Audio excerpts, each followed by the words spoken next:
Chapitre 18 Lord Murderer.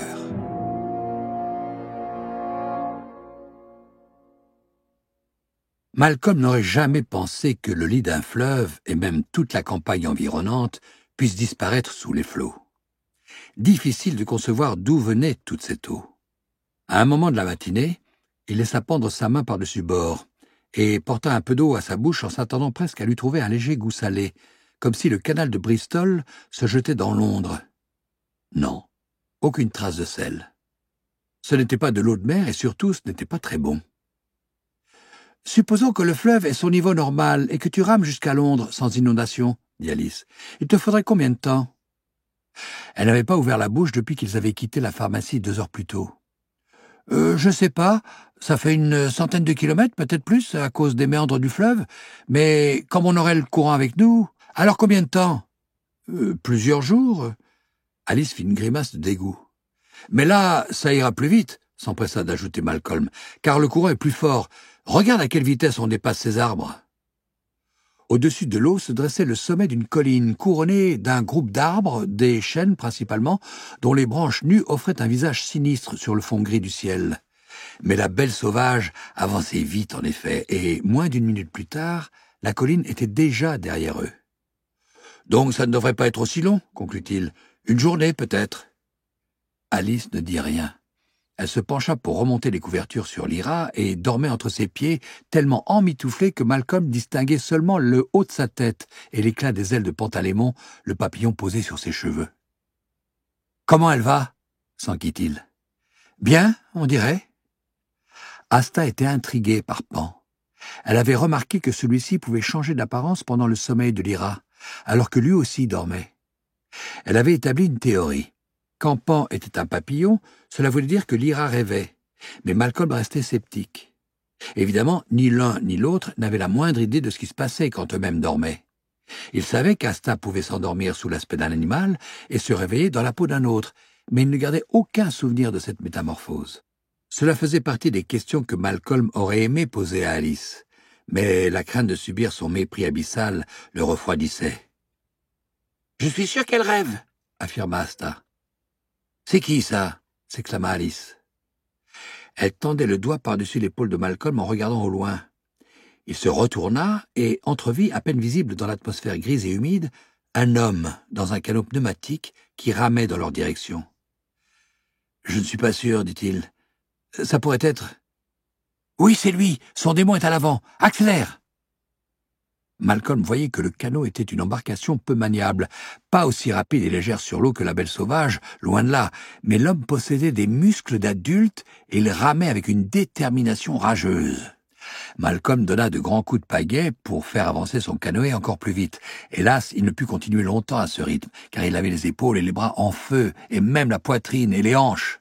« Qu'est-ce qu'il fait? Où il est ?» demanda-t-il. « Il recule. Je le vois plus. Il est derrière cette colline. Continue. Je fais ce que je peux, mais je vais devoir m'arrêter bientôt, et en plus... » Le changement d'allure avait réveillé Lyra qui se mit à pleurer tout bas. Elle n'allait pas tarder à réclamer à manger, et cela voulait dire arrêter le canoë, l'attacher et allumer un feu pour faire chauffer du lait. Mais avant cela, il fallait trouver un endroit pour se cacher. Malcolm regarda autour de lui tout en continuant à pagayer aussi vite que possible. Il naviguait dans une large vallée, très haut sans doute au-dessus du lit du fleuve. Sur leur gauche émergeait une pente boisée et sur leur droite se dressait une grande bâtisse à l'architecture classique, blanche, au milieu d'une colline plantée d'arbres. Mais tout cela semblait loin et il y avait fort à parier que l'homme dans le canot les apercevrait bien avant qu'ils atteignent un refuge. « Fonce vers la maison !» dit Alice. Malcolm pensait lui aussi que c'était le meilleur choix. Il bifurqua dans cette direction en pagayant de plus belle. En approchant du bâtiment, il vit un panache de fumée s'échapper d'une des nombreuses cheminées avant d'être emporté par le vent. « Il y a du monde à l'intérieur, » dit-il. « Tant mieux. »« S'il y a des gens, dit Asta, il ne pourra pas... » « Supposons qu'il soit déjà là. »« C'est bien lui dans le canot, non ?»« Peut-être, j'ai pas bien vu. » Malcolm constata qu'il était épuisé. Il ignorait depuis combien de temps il pagayait, mais en ralentissant à l'approche de la maison, il se sentit de plus en plus tenaillé par la faim, la fatigue et le froid. Il avait du mal à garder la tête droite. Devant eux, une pelouse émergeait de l'eau et montait en pente douce jusqu'au fronton de la façade blanche. Quelqu'un se déplaçait derrière les colonnes, mais la lumière crépusculaire ne permettait de distinguer qu'un mouvement. La fumée sortait d'une cheminée quelque part sur l'arrière. Malcolm accosta dans l'herbe. « Et maintenant, on fait quoi ?» demanda Alice. La pente était légère et la rive un peu trop éloignée pour que le canoë puisse l'atteindre. « Enlève tes chaussures et tes chaussettes, » répondit Malcolm en remettant ses bottes. « On va tirer le canoë hors de l'eau, il glissera sans peine dans l'herbe. » Un cri jaillit de la maison. Un homme apparut entre les colonnes et leur fit signe de décamper, en vociférant, mais il n'entendait pas ce qu'il disait. « Va lui expliquer qu'on a besoin de nourrir un bébé et de se reposer, » suggéra Malcolm. « Pourquoi moi ? Tu seras plus convaincante. » Ils sortirent le canoë de l'eau, après quoi Alice gravit la pente d'un air boudeur en direction de l'homme qui continuait à crier. Malcolm tira encore le canoë sur quelques mètres à l'intérieur d'un massif au bord de l'herbe, puis se laissa tomber à côté. Il s'adressa à Lyra. « Tu te réveilles à l'instant, j'imagine. Les bébés ont la belle vie. » Elle n'était pas contente. Il la sortit du canoë et la berça sur ses genoux, ignorant l'odeur qui indiquait qu'il fallait la changer, ignorant le ciel lourd et gris, le vent glacé et cet homme là-bas dans son canot pneumatique qui venait de réapparaître. Il blottit l'enfant contre sa poitrine et déposa un baiser timide sur son front. « On est là pour te protéger, dit-il. Regarde, Alice est en train de discuter avec ce monsieur là-bas. Bientôt, tu seras devant un bon feu et tu boiras du lait chaud. Évidemment, si ta maman était là... Tu n'as jamais eu de maman, hein? On t'a trouvé quelque part. Le Lord Chancelier t'a découverte sous un buisson, et il s'est dit « Bon sang, je ne peux pas m'occuper d'un bébé, il vaut mieux que je le conduise chez les religieuses de Godstow. » Et donc, c'est sœur Fenella qui a veillé sur toi. Je suis sûr que tu te souviens d'elle. Une adorable vieille dame, hein? Et puis, il y a eu l'inondation, et on a été obligé de t'emmener à bord de la Belle Sauvage pour te protéger. Je me demande si tu te souviendras de tout cela plus tard. Sans doute pas. Moi, je n'ai aucun souvenir de quand j'étais bébé. Ah, voilà Alice qui revient. Voyons ce qu'elle va nous dire. On peut rester, mais pas trop longtemps, annonça-t-elle. Je lui ai expliqué qu'on voulait juste faire un feu et nourrir le bébé. Je trouve qu'il se passe un truc bizarre ici. Il avait un drôle d'air, ce bonhomme. Il y avait quelqu'un d'autre avec lui ? Demanda Malcolm en se levant. Non, en tout cas, j'ai vu personne. Prends Lyra alors, je vais cacher le canoë un peu mieux, dit-il en lui tendant le bébé. Ses bras tremblaient de fatigue. Après avoir dissimulé la Belle Sauvage, il rassembla les affaires dont il avait besoin pour Lyra et monta vers la maison. La grande porte derrière les colonnes était ouverte et un homme se tenait sur le seuil. Un individu à la mine renfrognée et aux vêtements grossiers, flanqué de son démon, un mastif qui montait la garde, sans bouger. « Vous pouvez pas rester longtemps, » dit-il. « Non, ce ne sera pas long, » promit Malcolm. Il venait de remarquer une chose. L'homme était légèrement ivre. Malcolm savait s'y prendre avec les gens saouls. « Jolie maison, » commenta-t-il. « Oui, possible, mais c'est pas la vôtre. »« Elle est à vous ?»« Maintenant, oui. »« Vous l'avez achetée ou bien vous êtes battu pour l'avoir ?»« Tu joues les insolents ?» Le mastif grogna. « Non, » répondit Malcolm avec décontraction, « mais tout a changé depuis l'inondation, et je ne serais pas surpris que vous ayez dû vous battre. Tout est différent maintenant, et si vous vous êtes battu pour cette maison, elle vous appartient, ça ne fait aucun doute. » Il tourna la tête vers les flots agités en bas de la pelouse. Dans le crépuscule épais, il ne voyait plus la barque. « Elle ressemble un peu à un château, » poursuivit-il. « Vous pourriez la défendre facilement en cas d'attaque. »« Qui va l'attaquer ?»« Personne. Je disais ça comme ça. Vous avez fait un bon choix. » L'homme suivit le regard de Malcolm, toujours orienté vers le fleuve. « Elle a un nom, cette maison ?»« Pourquoi ?»« Elle est imposante, on dirait un manoir ou un palais. Vous pourriez lui donner votre nom ?» L'homme renifla, c'était peut-être un rire. « Vous pourriez planter une pancarte au bord de l'eau, entrée interdite sous peine de poursuite ? Vous en avez le droit. Regardez cet homme là-bas dans son canot pneumatique, » ajouta Malcolm, car il apercevait la barque maintenant encore éloignée qui avançait vers eux à un rythme régulier. Qu'est-ce qu'il veut? Rien, jusqu'à ce qu'il accoste pour vous prendre votre maison. Tu le connais? Je crois savoir qui c'est, et je pense que c'est ce qu'il va essayer de faire. J'ai un fusil. Si vous le menaciez avec, il n'oserait pas débarquer. L'homme sembla réfléchir à cette éventualité. Je dois défendre ma propriété, dit-il. Évidemment, c'est votre droit. C'est qui d'abord? Si je ne me trompe pas, il s'appelle Bonneville. Il vient de sortir de prison. Le démon mastif, dont le regard suivait celui de l'homme, se mit à grogner. C'est après vous qu'il en a? Oui, il nous suit depuis Oxford. Qu'est-ce qu'il veut? Le bébé. C'est son enfant, alors? L'homme essaya de fixer son regard vague sur Malcolm. Non, c'est notre sœur. Il la veut, c'est tout. C'est pas possible. J'en ai peur, dit Malcolm. Le salaud! Le canot et son passager se rapprochaient en se dirigeant clairement vers la pelouse de la maison, et Malcolm n'avait plus aucun doute maintenant. « Il vaudrait mieux que j'entre, dit-il, pour éviter qu'il me voie. On ne vous embêtera pas, on repartira dès que possible. »« T'en fais pas pour ça, mon gars. Comment tu t'appelles » Malcolm dut réfléchir. « Richard. Ma sœur, c'est Sandra, et le bébé, Ellie. »« Entrez et cachez-vous, je m'occupe de lui. »« Merci, » dit Malcolm, et il entra dans la maison. L'homme entra lui aussi pour aller chercher un fusil de chasse rangé dans une vitrine dans une pièce qui donnait sur le hall. « Faites attention, lui dit Malcolm, il pourrait être dangereux. »« Moi, je suis dangereux. » L'homme ressortit d'une démarche mal assurée. Malcolm regarda rapidement autour de lui. Le hall, orné de moulures en plâtre, accueillait des vitrines en bois précieux, en écailles de tortue et en or et des statues de marbre. Mais la gigantesque cheminée était fendue et l'âtre vide. Alice avait sans doute trouvé ailleurs le feu allumé. Ne voulant pas l'appeler, il courut de pièce en pièce tout en tendant l'oreille pour guetter un éventuel coup de fusil, mais aucun son ne lui parvenait de l'extérieur, hormis le mugissement du vent et le grondement de l'eau. Il trouva Alice dans la cuisine. Un feu brûlait dans une cuisinière en fonte et Lyra, fraîchement changée, était allongée au centre d'une table en pin. « Alors, qu'est-ce qu'il a dit ?» demanda-t-elle. « On peut rester ici et faire tout ce qu'on a à faire. Il a un fusil et il va défendre la maison contre Bonneville. » C'était bien lui dans le canot alors? Oui. L'eau bouillait dans la casserole depuis que Malcolm était entré.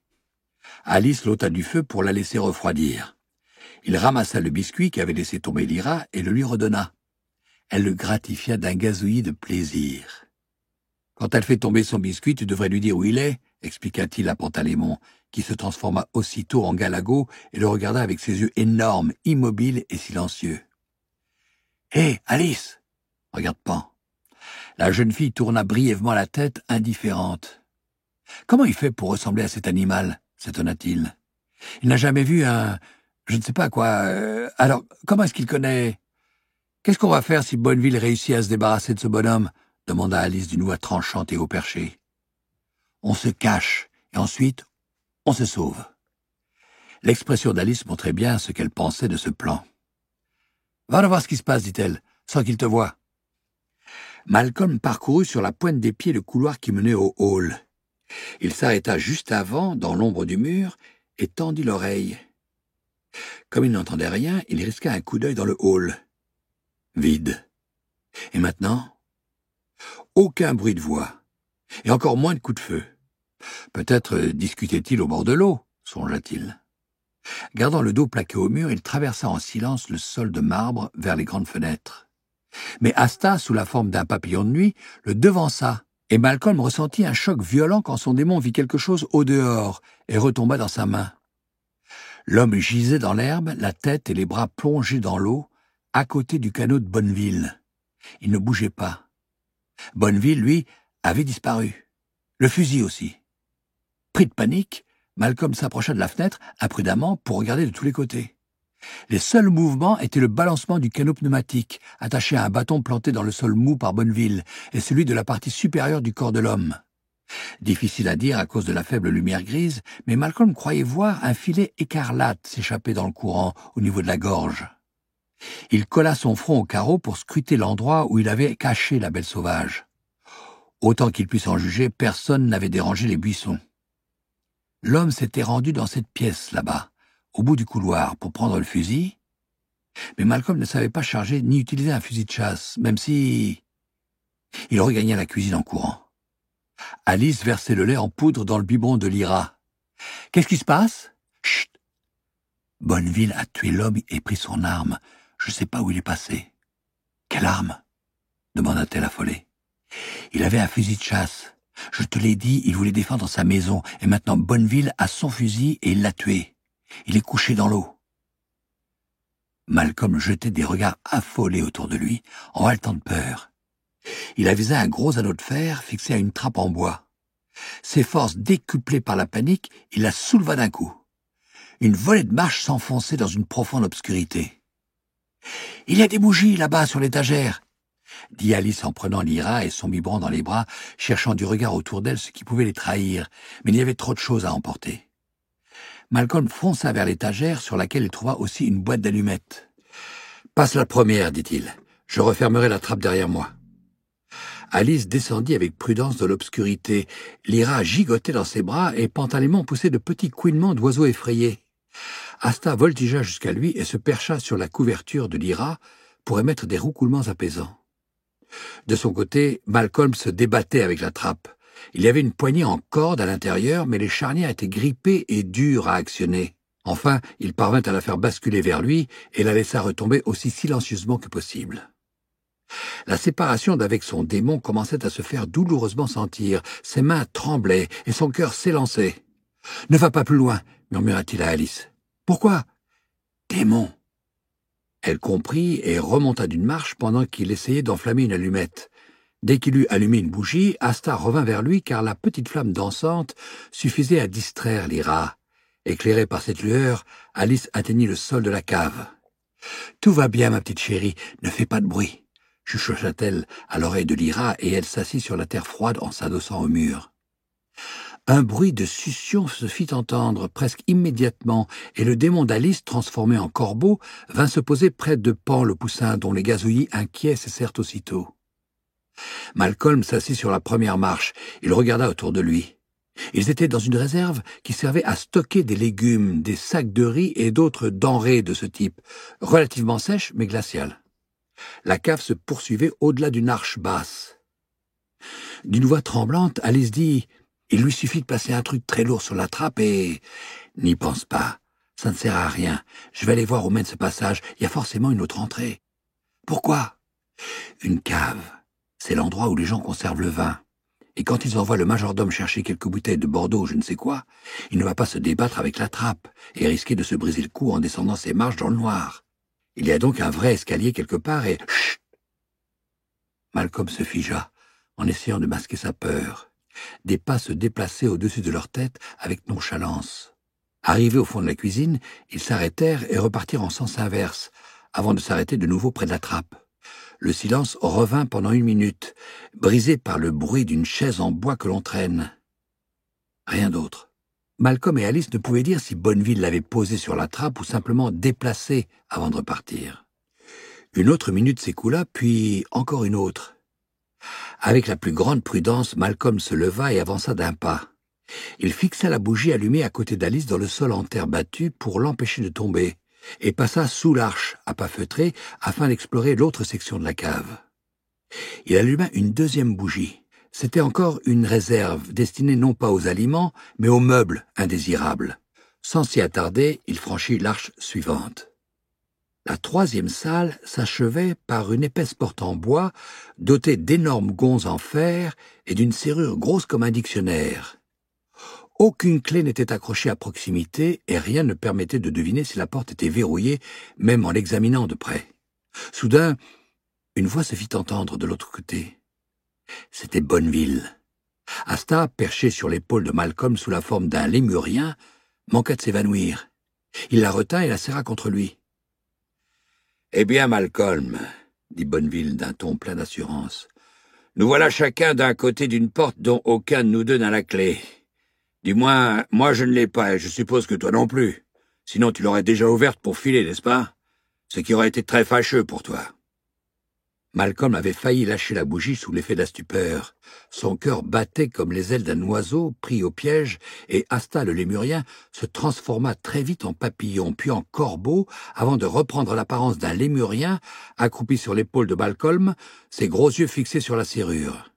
« Ne dis rien », lui glissa-t-il à l'oreille. « Oh, je sais que tu es là, » reprit Bonneville. « J'aperçois la lumière de ta bougie.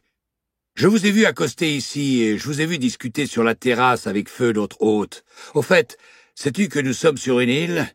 Si ton canoë avait un accident, vous seriez coincé ici. Que dis-tu de ça? » Malcolm resta muet. « Je sais que c'est toi, car ce ne peut être que toi, » ajouta Bonneville. Il parlait calmement, juste assez fort pour que sa voix traverse la porte. « Ça ne peut pas être quelqu'un d'autre. La fille s'occupe du bébé. Je doute qu'elle se promène dans le noir avec une bougie. Et je sais que tu m'écoutes. Nous n'allons pas tarder à nous retrouver face à face. Vous ne pouvez plus m'échapper maintenant. Au fait, tu les vois? » « Qui donc ?» Malcolm se maudit en prononçant ces paroles. « Il n'y a que moi ici. »« Oh, ne crois surtout pas ça, Malcolm.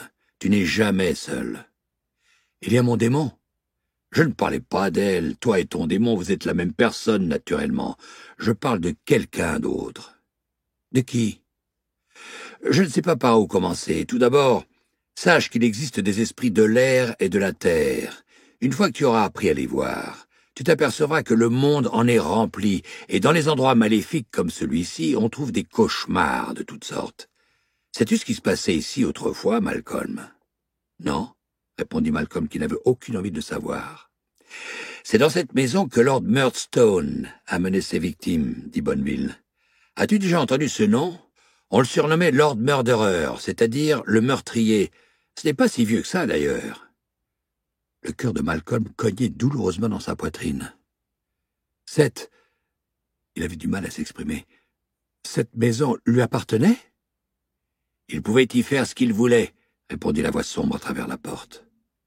Il n'y avait personne pour l'empêcher d'agir, alors il amenait des enfants ici et les démembrait. Quoi? La voix de Malcolm n'était qu'un murmure. Il les découpait en morceaux, vivants. C'était son petit plaisir. Évidemment, l'insupportable souffrance de ces enfants n'a jamais disparu, même après leur mort. Ces murs en sont imprégnés, elles flottent encore dans l'atmosphère. Le vent frais ne souffle jamais dans ces caves. L'air que tu respires, Malcolm, est sorti des poumons de ces enfants torturés. Je ne veux pas en entendre davantage. Je te comprends. Je serais comme toi, je voudrais me boucher les oreilles et m'enfuir, mais il n'y a aucune échappatoire, Malcolm. Ils t'entourent maintenant, les esprits de cette souffrance. Ils sentent ta peur. Ils se rassemblent autour de toi pour s'en abreuver. Bientôt tu vas les entendre. Une sorte de léger murmure de désespérés, puis tu commenceras à les voir. Malcolm n'était pas loin de l'évanouissement. Tout ce que racontait Bonneville semblait si plausible qu'il y crut immédiatement et totalement. Un petit courant d'air fit vaciller la flamme de sa bougie. Il la regarda et, aussitôt, le petit grain de lumière et de mouvement, flottant, surgit dans son champ de vision. La semence de son aurore. Un mince filet de soulagement et d'espoir se mit à couler dans son esprit. « Vous vous trompez au sujet du bébé, » dit-il, surpris d'entendre sa voix aussi calme. « Ah oui, comment cela? Vous croyez que c'est votre enfant, mais c'est faux. »« Tu te trompes, toi aussi. »« Non, c'est la fille de Lord Asriel et de Madame Coulter. »« Tu te trompes, si tu crois que je m'intéresse à elle. Peut-être que je m'intéresse à Alice. » Asta chuchota. « Ne le laisse pas nous entraîner sur ce sujet. » Malcolm hocha la tête. Son démon avait raison. Son cœur battait à tout rompre. Soudain, il repensa au message caché dans le gland en bois et il demanda « Monsieur Bonneville, c'est quoi le chant de Roussakoff ?»« Que sais-tu à ce sujet ?»« Rien. C'est pour ça que je vous pose la question. »« Pourquoi tu ne demandes pas au professeur Alarelf ?» Surprise. Il devait répondre rapidement. « Je l'ai fait, mais elle ne connaît rien à tout ça. Elle étudie l'histoire des idées. »« J'aurais pourtant cru que c'était son rayon. Pourquoi t'intéresses-tu au chant de Roussakoff ?» L'anneau pailleté s'élargissait comme toujours. Il ressemblait maintenant à un petit serpent orné de pierres précieuses qui se contorsionnaient pour lui seul. Il poursuivit sans trembler. « Vous savez que le champ de gravitation est lié à la force de gravité et que le champ magnétique est lié à cette force? Alors quelle force est liée au champ de Russakoff ?» « Personne ne le sait. » « Y a-t-il un rapport avec le principe d'incertitude ?» Après un moment de silence, Bonneville dit « Eh bien, t'as de la suite dans les idées, et à ta place, je me poserai d'autres questions. » « Je me pose un tas de questions, mais chaque chose en son temps. Le champ de Russakoff est la plus importante, car il est lié à la poussière. » Malcolm entendit un petit bruit dans son dos. Se retournant, il vit Alice avancer sous l'arche, une bougie à la main. Il plaqua son index sur ses lèvres, puis articula « Bonneville » de manière exagérée en montrant la porte. Il lui fit signe de s'en aller. Elle ouvrit de grands yeux et se figea. Malcolm se retourna vers la porte. Bonneville avait repris la parole. « Il y a des choses que l'on peut expliquer à un écolier et d'autres qui le dépassent largement. Celle-ci en fait partie. Il faut posséder un minimum de connaissances dans le domaine de la théologie expérimentale pour seulement commencer à appréhender la notion de champ de Russakoff, sinon ce n'est pas la peine d'en parler. » Malcolm regarda autour de lui et constata qu'Alice avait disparu. « N'empêche, » dit-il en faisant face à la porte de nouveau. « Pourquoi tu t'es retourné ?»« J'avais cru entendre un bruit. »« La fille ? Alice ? C'était elle ? » ?»« Non, il n'y a personne à part moi. »« Je croyais que nous nous étions débarrassés de cette notion, Malcolm. Ces enfants morts, t'ai-je dit ce qu'il a fait à leur démon ?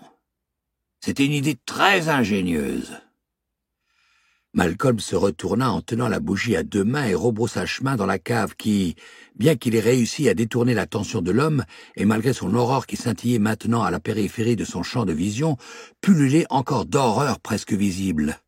Il tâtait le terrain avec son pied en s'efforçant surtout de conserver son équilibre et de veiller à ce que la bougie ne s'éteigne pas. Pendant ce temps, la voix de Bonneville continuait à se faire entendre à travers la porte, et Malcolm se répétait « Ce n'est pas vrai. C'est pas vrai. » Il atteignit enfin la salle voisine. Alice et Lyra étaient partis comme il le leur avait demandé. Manquant de trébucher contre la première marche de l'escalier, il retrouva son équilibre et commença à monter lentement en silence, avec prudence. Arrivé devant la trappe, il s'arrêta. Il lui semblait entendre quelque chose. L'envie de la soulever et de se précipiter à l'air libre était presque irrépressible, mais il s'obligea à tendre l'oreille. Rien, ni voix, ni bruit de pas. Uniquement les battements de son cœur. Alors, il colla son dos à la trappe et poussa. Elle se souleva sans peine. Un souffle d'air éteignit sa bougie, mais ce n'était pas grave car la lumière entrait par la fenêtre de la cuisine. Il vit la table, les murs et la lueur du feu dans la cuisinière. Il sortit d'un bond et referma la trappe en douceur, mais avant de se ruer vers la porte et le monde extérieur, il s'arrêta. Il était dans une cuisine, et si les cuisinières ressemblaient à sa mère ou à sœur Fenella, il y avait forcément des couteaux quelque part. Cherchant à tâtons sous la table, il trouva la poignée d'un tiroir. Il tira vers lui et trouva ce qu'il cherchait, plusieurs couteaux avec un manche en bois prêt à l'emploi. Il choisit celui qui était le plus facile à dissimuler et qui avait un bout pointu. Il le glissa dans son dos, dans la ceinture de son pantalon, et se dirigea enfin vers la porte et l'air frais du dehors. Alors que s'éteignaient les dernières lueurs grises du jour, il vit Alice, tenant Lyra contre elle, courir dans l'herbe en trébuchant. Le canot de Bonneville était toujours amarré, mais le corps de l'autre homme avait dérivé loin du bord. Aucun signe de Bonneville. Il courut vers le canot et arracha du sol le bâton auquel il était attaché. Il commença à le pousser dans le courant. Mais il s'arrêta. Il venait d'apercevoir un sac à dos sous le banc central. Une pensée le frappa aussitôt. Il pourrait s'en servir pour négocier. Alors il l'attrapa et, malgré le poids, il le balança à terre. Après quoi, il poussa le canot vers le milieu du fleuve. Il ramassa le sac et revint en courant vers Alice. Elle avait déposé Lyra dans l'herbe et tiré la belle sauvage dans des fourrés. Il lança le sac à bord pour l'aider. Mais à peine eurent-ils déplacé le canoë de quelques centimètres qu'ils entendirent dans leur dos le « Ah ! Ah ! Ah !» de cet abominable démon, et, en se retournant, ils virent Bonneville sortir de la maison et courir vers eux, le fusil de chasse sous le bras, accompagné de Liane qui boitillait à sa hauteur comme tenu par une laisse invisible. Malcolm lâcha très vite le canoë pour récupérer Lyra, tandis qu'Alice s'exclamait « Oh mon Dieu, non !» Il n'avait pas le temps de mettre le canoë à l'eau et, de toute façon, leur poursuivant possédait un fusil maintenant. Si son visage demeurait flou dans la lumière déclinante, sa posture triomphante indiquait qu'il avait conscience d'avoir remporté le combat. Il s'arrêta à quelques mètres d'eux et fit passer le fusil dans sa main gauche. Était-il gaucher? Malcolm n'aurait su le dire, et il s'en voulut de ne pas avoir fait attention à ce détail. « Autant me donner le bébé maintenant, » dit Bonneville. « Vous ne pouvez plus espérer fuir. »« Pourquoi faire ?» demanda Malcolm en plaquant Lyra contre lui. « C'est un sale pervers, voilà pourquoi !» dit Alice. Bonneville rit doucement. Le cœur de Malcolm battait à tout rompre. Il sentit Alice se raidir à côté de lui. Il voulait absolument que Bonneville garde les yeux fixés sur eux, car il n'avait toujours pas remarqué que son canot avait fichu le camp. L'homme ricana. « Ce que vous disiez à travers la porte, ce n'est pas vrai !» Malcolm tenait Lyra au creux de son bras gauche contre sa poitrine. Elle était calme. Asta, transformée en souris, chuchotait à son oreille et à celle de Pan. Malcolm glissa la main dans son dos pour sentir le manche du couteau, mais les muscles de son bras tremblaient tellement qu'il craignait de le laisser tomber avant de pouvoir s'en servir. D'ailleurs, avait-il réellement l'intention de poignarder cet homme? Il n'avait jamais délibérément fait de mal à une mouche, et s'il lui était arrivé de se battre, c'était dans la cour de récréation, la fois où, d'un coup de poing, il avait expédié dans l'eau le garçon qui avait peint un S par-dessus le V du mot sauvage sur son canoë. Il l'avait aussitôt secouru. « Comment puis-tu savoir ce qui est vrai ou pas ?» demanda Bonneville.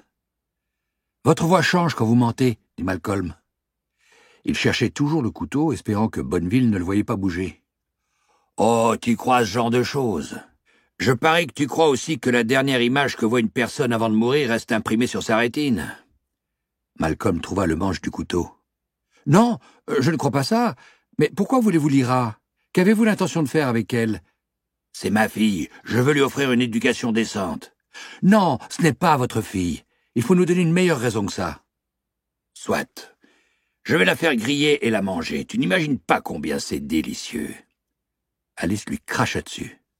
« Oh, Alice, nous aurions pu être si bons amis. Peut-être même plus que ça, nous avons failli être si proches. Quel dommage de laisser une chose aussi insignifiante gâcher cette belle histoire. » Malcolm avait sorti le couteau de sa ceinture. Malgré la pénombre grandissante, Alice avait vu son geste et elle se rapprocha légèrement de lui. « Vous ne nous avez toujours pas dit la vérité ?» insista-t-il. Bonneville avança d'un pas. Malcolm éloigna Lyra de sa poitrine, comme pour la lui tendre. Et Bonneville tendit un bras pour s'en saisir.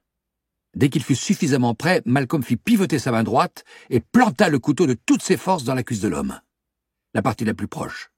Bonneville rugit de douleur, tituba sur le côté et lâcha le fusil pour agripper sa jambe. Son démon hurla et bascula vers l'avant à plat ventre. Malcolm se retourna vivement et posa Lyra sur le sol. Au moment où retentissait une explosion si violente qu'il fut projeté par terre. La tête bourdonnante, il se releva pour voir Alice qui tenait le fusil à deux mains. Bonneville, couché dans l'herbe, se balançait d'avant en arrière en tenant sa cuisse qui saignait abondamment. Son démon s'agitait furieusement sur le sol en hurlant, incapable de se relever. Son unique patte avant était totalement broyée, irrécupérable. « Prends Lyra !» cria Malcolm à Alice. Il se précipita vers l'amarre du canoë pour le traîner dans l'herbe jusqu'au bord de l'eau. Derrière lui, Bonneville braillait des paroles incohérentes et tentait de ramper sur le sol vers le bébé. Alice lança le fusil dans l'obscurité des arbres et ramassa Lyra. Bonneville voulut l'agripper au passage, mais elle l'évita sans peine et bondit par-dessus le démon qui roula sur lui-même, sans cesser de hurler, et retomba en essayant de prendre appui sur une patte désormais inutile. C'était un spectacle horrible. Malcolm dut fermer les yeux. Alice grimpa à bord du canoë en tenant solidement Lyra dans ses bras. Il poussa à l'aide de la pagaie et l'embarcation docile obéit aussitôt. Elle les emporta vers le cœur du déluge. Chapitre 19. Le braconnier.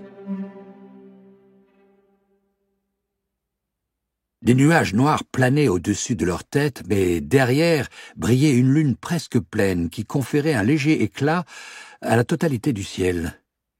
Éveillés et d'humeur joyeuse, bercés par le balancement du canoë, Lyra gazouillait. Les bras et les épaules de Malcolm, crispés, commençaient à se relâcher tandis que la belle sauvage filait à vive allure sur l'eau noire. Alice ne quittait pas des yeux la maison qui disparaissait derrière eux. Même dans la pénombre du crépuscule, Malcolm percevait la colère et l'inquiétude sur son visage. Il la vit se pencher en avant pour remonter les couvertures sur Lyra et lui caresser le visage. « Tu veux un biscuit ?» murmura-t-elle. Il crut qu'elle s'adressait à Lyra, mais elle leva les yeux vers lui. « Hé, réveille-toi !» dit-elle. « Oh, moi? Oui, je veux bien, merci. À vrai dire, j'aimerais bien une bonne part de pudding au bœuf et au rognon, avec de la citronnade, et aussi... tais-toi. C'est idiot de parler de ça, on n'a que des biscuits. Alors tu en veux ou pas? »« Oui. » Elle se pencha pour lui tendre une poignée de sablés aux figuiers. Il les mangea par petites bouchées en mâchant le plus longtemps possible. « Tu le vois ?» demanda-t-il au bout de 5 minutes. « Je ne vois même plus la maison. Je pense qu'on l'a semé. »« N'oublie pas qu'il est fou, et les fous ne renoncent jamais. »« Tu dois être fou alors. » Il ne sut pas quoi répondre à cela. Il continua à pagayer, mais le courant était si fort qu'il lui suffisait de contrôler la direction du canoë. « Il doit être mort maintenant, » dit Alice. « C'est aussi ce que je pense, il saignait beaucoup.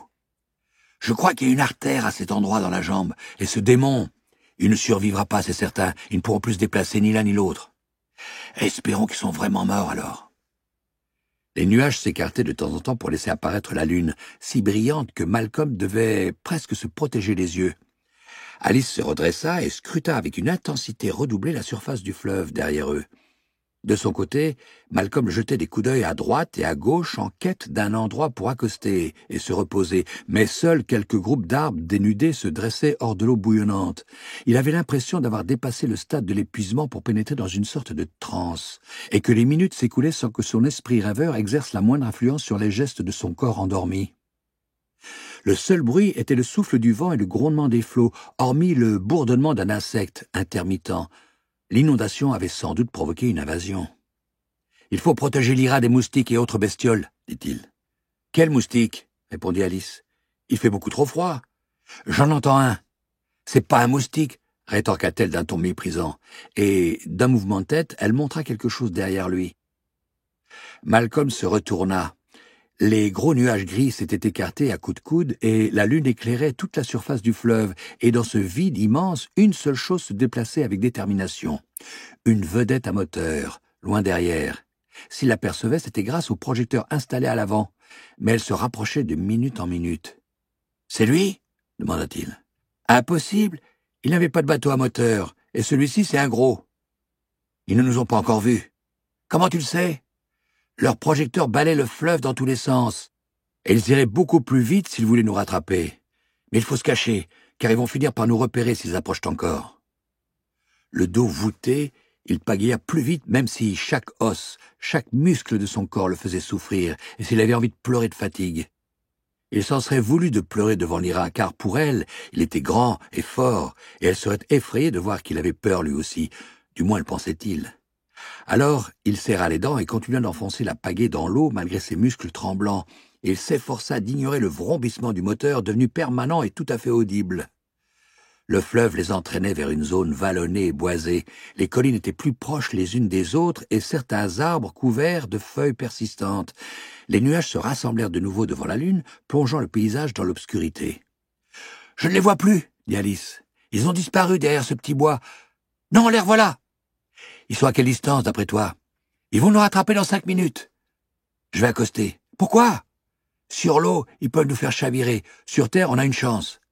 Une chance de quoi? De ne pas mourir, peut-être. » En vérité, Malcolm était terrorisé, à tel point qu'il n'osait plus faire avancer la belle sauvage, de crainte de laisser échapper la pagaie. Une pente, tapissée d'arbres sombres, se dressait sur leur gauche, au-dessus de ce qui, dans le noir, ressemblait à un quai en pierre, même s'il s'agissait certainement du toit d'une grande maison. Quoi qu'il en soit, il bifurqua dans cette direction au moment où la lune réapparaissait. Ce n'était pas un toit, juste une étendue de terre plate au pied de la forêt. Malcolm y échoua le canoë, et Alice prit Lyra dans ses bras pour débarquer presque dans le même mouvement. Malcolm sauta par-dessus bord et chercha la vedette des yeux. Alice s'était réfugiée un peu plus haut sur la pente, avec Lyra. Mais l'espace dégagé n'était pas très large.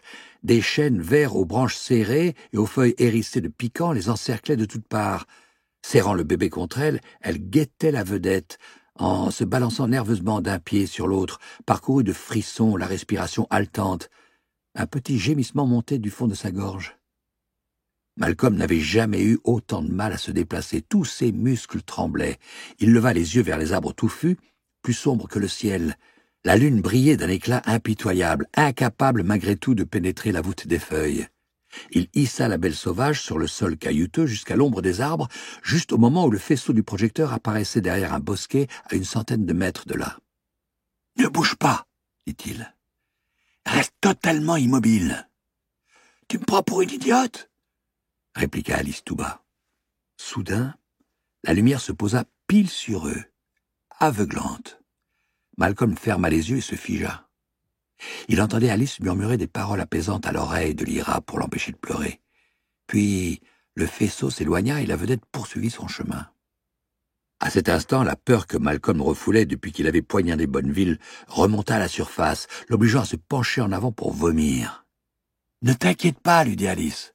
Ça va aller mieux maintenant. »« Tu crois ?»« Oui, tu verras. » Il n'avait jamais entendu ce ton dans sa voix et il ne s'y attendait pas. Lyra geignait. Il s'essuya la bouche et chercha la torche au fond du canoë. Il l'alluma, puis l'agita pour distraire Lyra. Elle cessa aussitôt de pleurnicher et tendit les mains pour s'en saisir. « Non, je peux pas te la donner, dit-il. Je vais ramasser du bois pour faire un feu. Ça va te plaire. Et quand on aura bien chaud, on... » Il ne savait pas quoi dire. Jamais il n'avait été aussi effrayé. Mais de quoi avait-il peur? Le danger était passé. « Alice, t'as peur, toi ?»« Oui, un peu. Si j'étais seul, j'aurais plus peur encore, mais comme on est tous les deux... » Malcolm attaqua la petite pente qui menait aux arbres. Ceci était tellement serré et touffu qu'il peinait à s'y frayer un chemin, d'autant que les feuilles lui égratignaient les mains et le visage. Malgré cela, c'était un soulagement.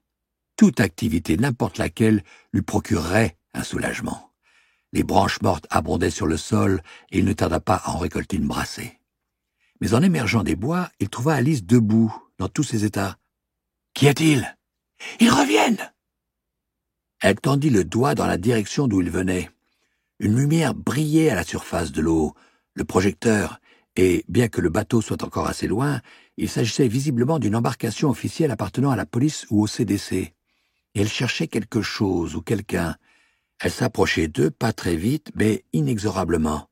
Elle n'allait pas tarder à les voir. Soudain, un bruissement se produisit au milieu du feuillage. Les branches des arbres s'écartèrent et un homme en sortit. « Malcolm, dit-il, dépêche-toi de tirer ton bateau derrière les arbres et cache le bébé, c'est le CDC, vite !»« Monsieur Boatwright !» s'exclama-t-il abasourdi. « Oui, c'est moi, allez, dépêche-toi !» Pendant qu'Alice s'empressait de conduire Lyra sous le couvert des arbres, Malcolm détacha le canoë et, aidé par George Boatwright, le hissa dans la pente jusque sous les branches basses avant de sortir le sac à dos de Bonneville et de retourner le canoë au cas où il recommencerait à pleuvoir. Pendant ce temps, le bateau, doté d'un projecteur, se rapprochait. « Comment vous savez que c'est le CDC ?» chuchocha-t-il. « Ils patrouillent dans le coin, mais ne t'inquiète pas, si on bouge pas et qu'on fait pas de bruit, ils passeront sans s'arrêter. »« Le bébé ?»« Une goutte de val, frater !» répondit le batelier en tendant quelque chose à Alice. Malcolm regarda autour de lui. Il n'y avait rien à voir, hormis Boatwright et une multitude d'ombres, mais la lune réapparut et elles se fondirent dans une obscurité plus profonde encore. Le bateau continuait à se rapprocher. « Où est passée Alice ?» chuchota Malcolm à l'oreille d'Asta. Son démon répondit dans un murmure presque inaudible. « Un peu plus loin derrière, elle fait boire Lyra. » Apparemment, les passagers de la vedette avaient repéré une chose intéressante. Le projecteur avait pivoté vers la rive pour se braquer sur les arbres. Malcolm avait le sentiment que chaque centimètre carré de son corps se trouvait en pleine lumière. « Reste immobile et ils ne verront rien !» lui murmura George Boatwright dans l'obscurité. Une voix s'éleva à bord du bateau à moteur. « Ce ne sont pas des empreintes de pas là-bas ?»« Où ça ?» demanda un autre homme. « Dans l'herbe, là-bas, regarde !» Le faisceau du projecteur pointa vers le sol. Les deux voix poursuivirent, mais plus bas. « Est-ce qu'il... » chuchota Malcolm, mais la main de Botwright, rugueuse et sentant la fumée, se plaqua sur sa bouche. « Laisse tomber, » dit une des voix. « C'est rien. » La lumière pivota de nouveau, le bruit du moteur s'amplifia et le bateau repartit tranquillement. Quelques minutes plus tard, il avait disparu au milieu des remous. Botwright ôta sa main. Malcolm pouvait à peine parler. Il tremblait de tous ses membres. Il trébuchait et le batelier dut le retenir. « Depuis quand t'as pas mangé et dormi ?» demanda-t-il. « Je m'en souviens pas. »« Faut pas t'étonner alors. Viens donc manger un morceau. Ta maman serait fière du ragoût qu'on a cuisiné dans notre caverne. Tu veux que je porte ça ?» Le sac à dos pesait son poids, mais Malcolm secoua la tête. Puis, comprenant que ce geste n'avait aucun sens dans le noir, il dit « Non !» Il lutta pour glisser ses bras dans les bretelles et Botwright vint à son secours. À quelques pas de là se trouvait une petite clairière où Alice était assise sur un tronc couché, tenant sur ses genoux Lyra qui dormait à poing fermé. Elle lui avait fait boire à la cuillère quelques gouttes de vin contenues dans une bouteille. En voyant Malcolm, Alice se leva aussitôt et vint vers lui, en serrant le bébé dans ses bras. « Prends, Lyra, il faut que j'aille faire pipi. » Elle lui fourra l'enfant dans les bras et se précipita sous les arbres. Malgré ses tremblements, Malcolm tint Lyra le plus fermement possible tout en écoutant sa respiration paisible. « On aurait dû te faire boire du vin plus tôt, » lui dit-il. « Tu dors comme un bébé. » Botwright annonça. « C'est à 5 minutes de marche, mon gars. Tu veux prendre autre chose dans le canoë ?»« Il est en lieu sûr ?»« Il est invisible, fiston. On peut pas faire plus sûr. »« Tant mieux. Il y a des affaires pour la petite. Alice sait ce qu'il lui faut. » Celle-ci revint au même moment en lissant sa jupe. Ayant entendu ce que disait Malcolm, elle prit une brassée de diverses choses. Un oreiller, des couvertures, la casserole, un paquet de couches, une boîte de lait en poudre, mais elle tremblait autant que Malcolm. « Étale cette couverture par terre, » lui dit Botwright. Et quand Alice se fut exécutée, il déposa tout au milieu, replia les 4 coins et balança le baluchon sur son épaule. « Maintenant, suivez-moi !»« Tu peux la porter ?» demanda Alice à Malcolm. « Oui, pour le moment, elle dort profondément. On aurait dû essayer le vin plus tôt. »« C'est exactement ce que je pensais. Par contre, je connais pas l'effet sur ses intestins. Redonne-la-moi. Tu as déjà ce sac à dos. Au fait, il vient d'où, c'est le sien ?»« Oui, je l'ai trouvé dans son bateau. » Malcolm hocha la tête, pas mécontent de lui rendre Lyra car le sac était lourd. Il ignorait pour quelle raison il l'avait pris, si ce n'est pour servir de monnaie d'échange. Peut-être n'en aurait-il plus besoin maintenant. Et si Bonneville était un espion, ce sac pourrait intéresser le professeur Relf. Cette pensée lui serra la gorge.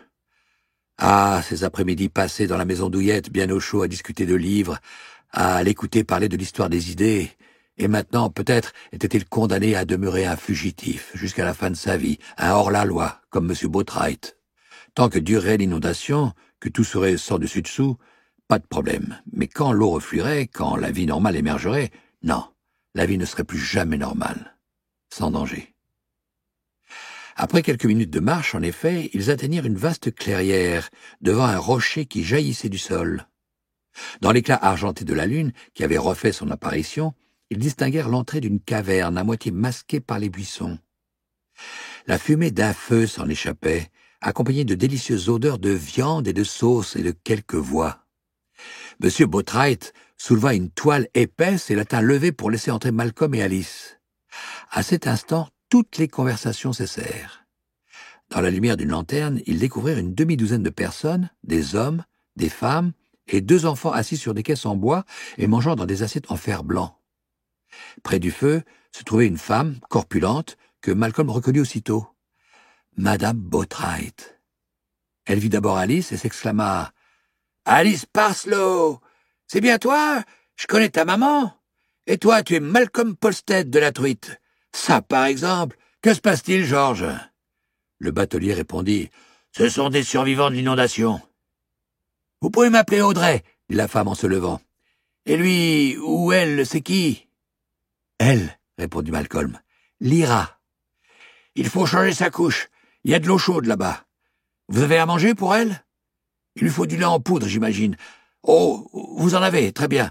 Je vais faire bouillir de l'eau pendant que vous la laverez et la changerez. Ensuite, vous pourrez manger un morceau, vous aussi. Vous êtes venu d'Oxford en bateau?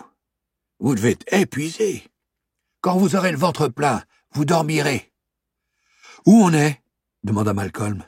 « Quelque part dans les Chilterns, c'est tout ce que je sais. Pour le moment, on est à l'abri. Ces gens que vous voyez, ils sont comme nous, dans la même situation, mais ne posez pas trop de questions, c'est mal poli. »« Compris, » dit Alice. « Merci, » dit Malcolm, et avec Alice, il se dirigea vers un coin de la caverne, à l'écart des gens qui mangeaient. Audrey Botwright apporta une lanterne. Éclairée par cette douce lumière, Alice entreprit d'ôter les vêtements trempés et la couche de Lyra, et elle tendit le paquet malodorant à Malcolm. « Sa robe et le reste sont... » commença-t-il. « Je vais l'envelopper dans une couverture pour l'instant, et je l'habillerai pour de bon quand on aura aéré ses vêtements ou réussi à les laver. » Malcolm sépara soigneusement ce qu'il fallait jeter de ce qu'il fallait laver. Il regarda autour de lui en se demandant ce que ces gens faisaient de leurs déchets et découvrit un garçon de son âge, ou presque, qu'il observait. « Tu veux savoir où tu peux jeter ça ?» lui demanda celui-ci. « Suis-moi, je vais te montrer. Comment tu t'appelles ?»« Malcolm. Et toi ?»« Andrew. C'est ta sœur ?»« Et qui, Alice ? Non. Non, le bébé. »« Oh non, on s'occupe d'elle à cause de l'inondation. »« Vous venez d'où ?»« Oxford. Et toi ?»« Wallingford. Tiens, regarde, tu peux jeter ça dans ce trou. » Le garçon voulait se montrer serviable à l'évidence, mais Malcolm n'avait pas envie de bavarder.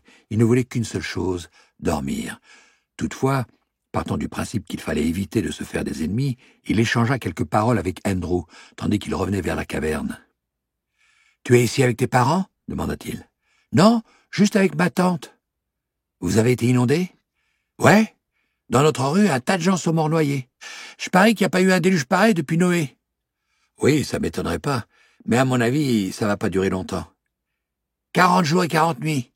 Tu crois ? » « Oh oui, sans doute, » dit Malcolm en repensant à ses leçons de catéchisme.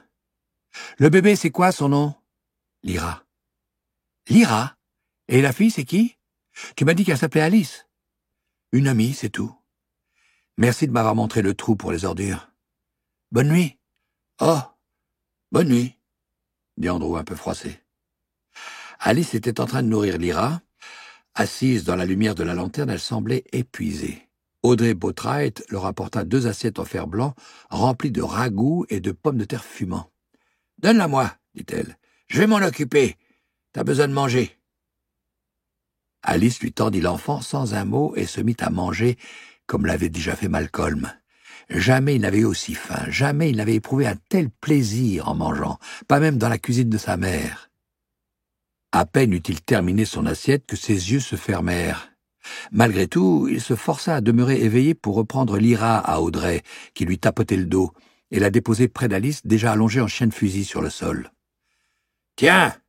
dit M. Botwright en lui tendant un paquet de couvertures et de sacs de toile grossièrement remplis de paille. Malcolm lutta encore quelques minutes contre l'endormissement pour les étaler par terre, côte à côte, puis, après avoir installé Lyra entre Alice et lui, il s'allongea et plongea aussitôt dans le plus profond des sommeils. Ce fut Lyra qui les réveilla, alors que la lumière grise de l'aube s'insinuait à l'intérieur de la caverne. Asta, encore à moitié endormie, mordilla l'oreille de Malcolm, qui émergea du sommeil comme quelqu'un luttant pour remonter à la surface d'un lac d'opium où les plaisirs les plus intenses étaient aussi les plus profonds, alors que, au-dessus, il n'y avait que le froid, la peur et le devoir. Lyra pleurait et Asta essayait de réconforter Pan, mais rien ne parvenait à apaiser le petit furet qui s'enfouit dans le cou du bébé, décuplant ainsi son agacement. Malcolm, les paupières lourdes, s'obligea à se redresser malgré tout pour la bercer, en douceur. Voyant que cela ne servait à rien, il la serra dans ses bras. « Dis donc, t'as pas chômé cette nuit ?» lui glissa-t-il. « Une véritable usine à engrais. Je vais essayer de changer ta couche tout seul. Alice dort encore. » Lyra était un peu plus heureuse dans ses bras, mais à peine. Au lieu de brailler, elle se contentait de geindre. Pan laissa Asta lui lécher le museau pendant qu'il observait la scène. « Qu'est-ce que tu fais ?» grommela Alice, et son démon aussitôt réveillé se mit à grogner. « Ne t'inquiète pas, » répondit Malcolm, « je vais la changer. »« Laisse, tu vas faire n'importe quoi. »« Oui, sûrement, » dit-il soulagé. « Il est quelle heure ?»« Le jour va se lever. » Il parlait tout bas pour ne pas réveiller les autres occupants de la caverne. Enveloppée dans une couverture, Alice rampa jusqu'au feu pour ajouter une bûche et l'attisa jusqu'à ce qu'apparaissent quelques braises rougeoyantes. Elle posa la casserole dessus. Il y avait un tonneau d'eau fraîche à quelques mètres. Quiconque l'utilisait, avait expliqué Audrey, devait le remplir ensuite en se rendant à la source dehors, ce qu'elle fit en attendant que l'eau chauffe. Pendant ce temps, Malcolm faisait les 100 pas avec Lyra dans les bras. Ils avancèrent jusqu'à l'entrée de la caverne pour regarder la pluie incessante qui formait un rideau épais dans l'atmosphère détrempée. Ils se retournèrent vers les dormeurs, allongés des deux côtés, seuls ou blottis les uns contre les autres. Ils étaient plus nombreux qu'ils l'avaient cru en arrivant la veille au soir. Peut-être dormaient-ils déjà, ou bien étaient-ils arrivés dans la nuit, après être allés braconner. Si l'inondation avait obligé les cerfs et les faisans comme les gens à se réfugier en hauteur, hors de leur tanière et de leur nid, le gibier devait abonder. Il fit part de toutes ses réflexions à Lyra en la berçant pendant qu'il marchait de long en large. À un moment donné, Asta lui chuchota « Regarde pas !» Malcolm vit le petit démon chaton planter sans le vouloir ses minuscules griffes dans sa main. Il en fut à la fois étonné, intimidé et honoré. Ainsi, le grand tabou qui interdisait de toucher le démon de quelqu'un d'autre n'était pas inné, mais acquis. Une bouffée d'amour pour ce bébé et son démon le submergea. Mais eux s'en moquaient à l'évidence, car Lyra continuait à chouiner et Pantalémon lâcha la main de Malcolm pour se transformer en crapaud. Puis la peur revint. Ce qu'ils avaient fait à Bonneville. Quand les hommes du CDC à bord de leur bateau à moteur découvriraient le démon estropié et l'homme blessé à la jambe, ils auraient une raison supplémentaire de les traquer. Le couteau était-il resté planté dans la cuisse? Bonneville était-il mort? Ils ne s'en souvenaient pas. Tout s'était déroulé à une vitesse cauchemardesque. « C'est prêt !» dit Alice dans son dos, tout bas, et Malcolm faillit faire un bond sur place sous l'effet de la surprise. Elle ne se moqua pas de lui pourtant, comme si elle savait à quoi il pensait, car elle pensait la même chose. Le regard qu'ils échangèrent à cet instant à l'entrée de la caverne, avant de retourner devant le feu, ferait partie des choses qu'il n'oublierait jamais. C'était un regard profond et complexe, intime, qui touchait chaque partie de son être. Corps, démon et fantôme. Il s'agenouilla à côté d'Alice et, avec l'aide d'Asta, il détourna l'attention de Lyra pendant qu'elle la lavait et la séchait. « On voit qu'elle réfléchit même si elle ne parle pas encore, dit-il. « Pas de ce côté-ci !» lança sèchement Alice. Un ou deux habitants de la caverne commencèrent à se réveiller maintenant que la lumière du jour augmentait. Malcolm emporta la couche sale et tenta de ne pas faire de bruit en marchant vers le trou poubelle que lui avait montré le garçon. « Je ne l'ai pas vu dans la caverne, » fit remarquer Asta. « Peut-être qu'il dort ailleurs. » Après avoir jeté la couche dans le trou, ils s'empressèrent de retourner à l'abri de la pluie battante. Quand ils revinrent, Audrey Botwright tenait Lyra, qui semblait à l'aise, bien qu'un peu dubitative, pendant qu'Alice préparait le biberon. « Qui est sa mère ?» demanda la femme en s'asseyant près du feu. « On ne sait pas, » répondit Malcolm. « Elle a été confiée aux religieuses de Godstow, c'est donc quelqu'un d'important. »« Oh, je connais ces religieuses dont tu parles. Sœur Benedicta ?»« Oui, c'est elle la mère supérieure, mais c'est surtout Sœur Fenella qui s'occupait d'elle. »« Qu'est-ce qui s'est passé ?» ?»« Le prieuré s'est écroulé. On a sauvé Lyra de justesse, et ensuite on a été entraînés par les flots. »« Donc vous ne savez pas qui sont ses parents ?»« Non. » Malcolm s'aperçut qu'il mentait de mieux en mieux. Audrey rendit le bébé à Alice maintenant que le biberon était prêt. À quelques mètres de là, M. Botwright se leva, s'étira et sortit de la caverne pendant que d'autres se réveillaient. « C'est qui ces gens ?» demanda Malcolm. « Ils font tous partie de votre famille ?»« Il y a mon fils, Simon, sa femme et leurs 2 jeunes enfants. Les autres, ce sont les autres. » Hier soir, j'ai discuté avec un garçon qui s'appelle Andrew. « Oui, le neveu de Doris Witcher. Doris est là-bas, près du Gros Rocher. Ils viennent des environs de Wallingford. »« Fichtre, elle est affamée !» s'exclama-t-elle, admirative en regardant Lyra téter voracement. Doris Witcher dormait encore. Aucun signe d'Andrew.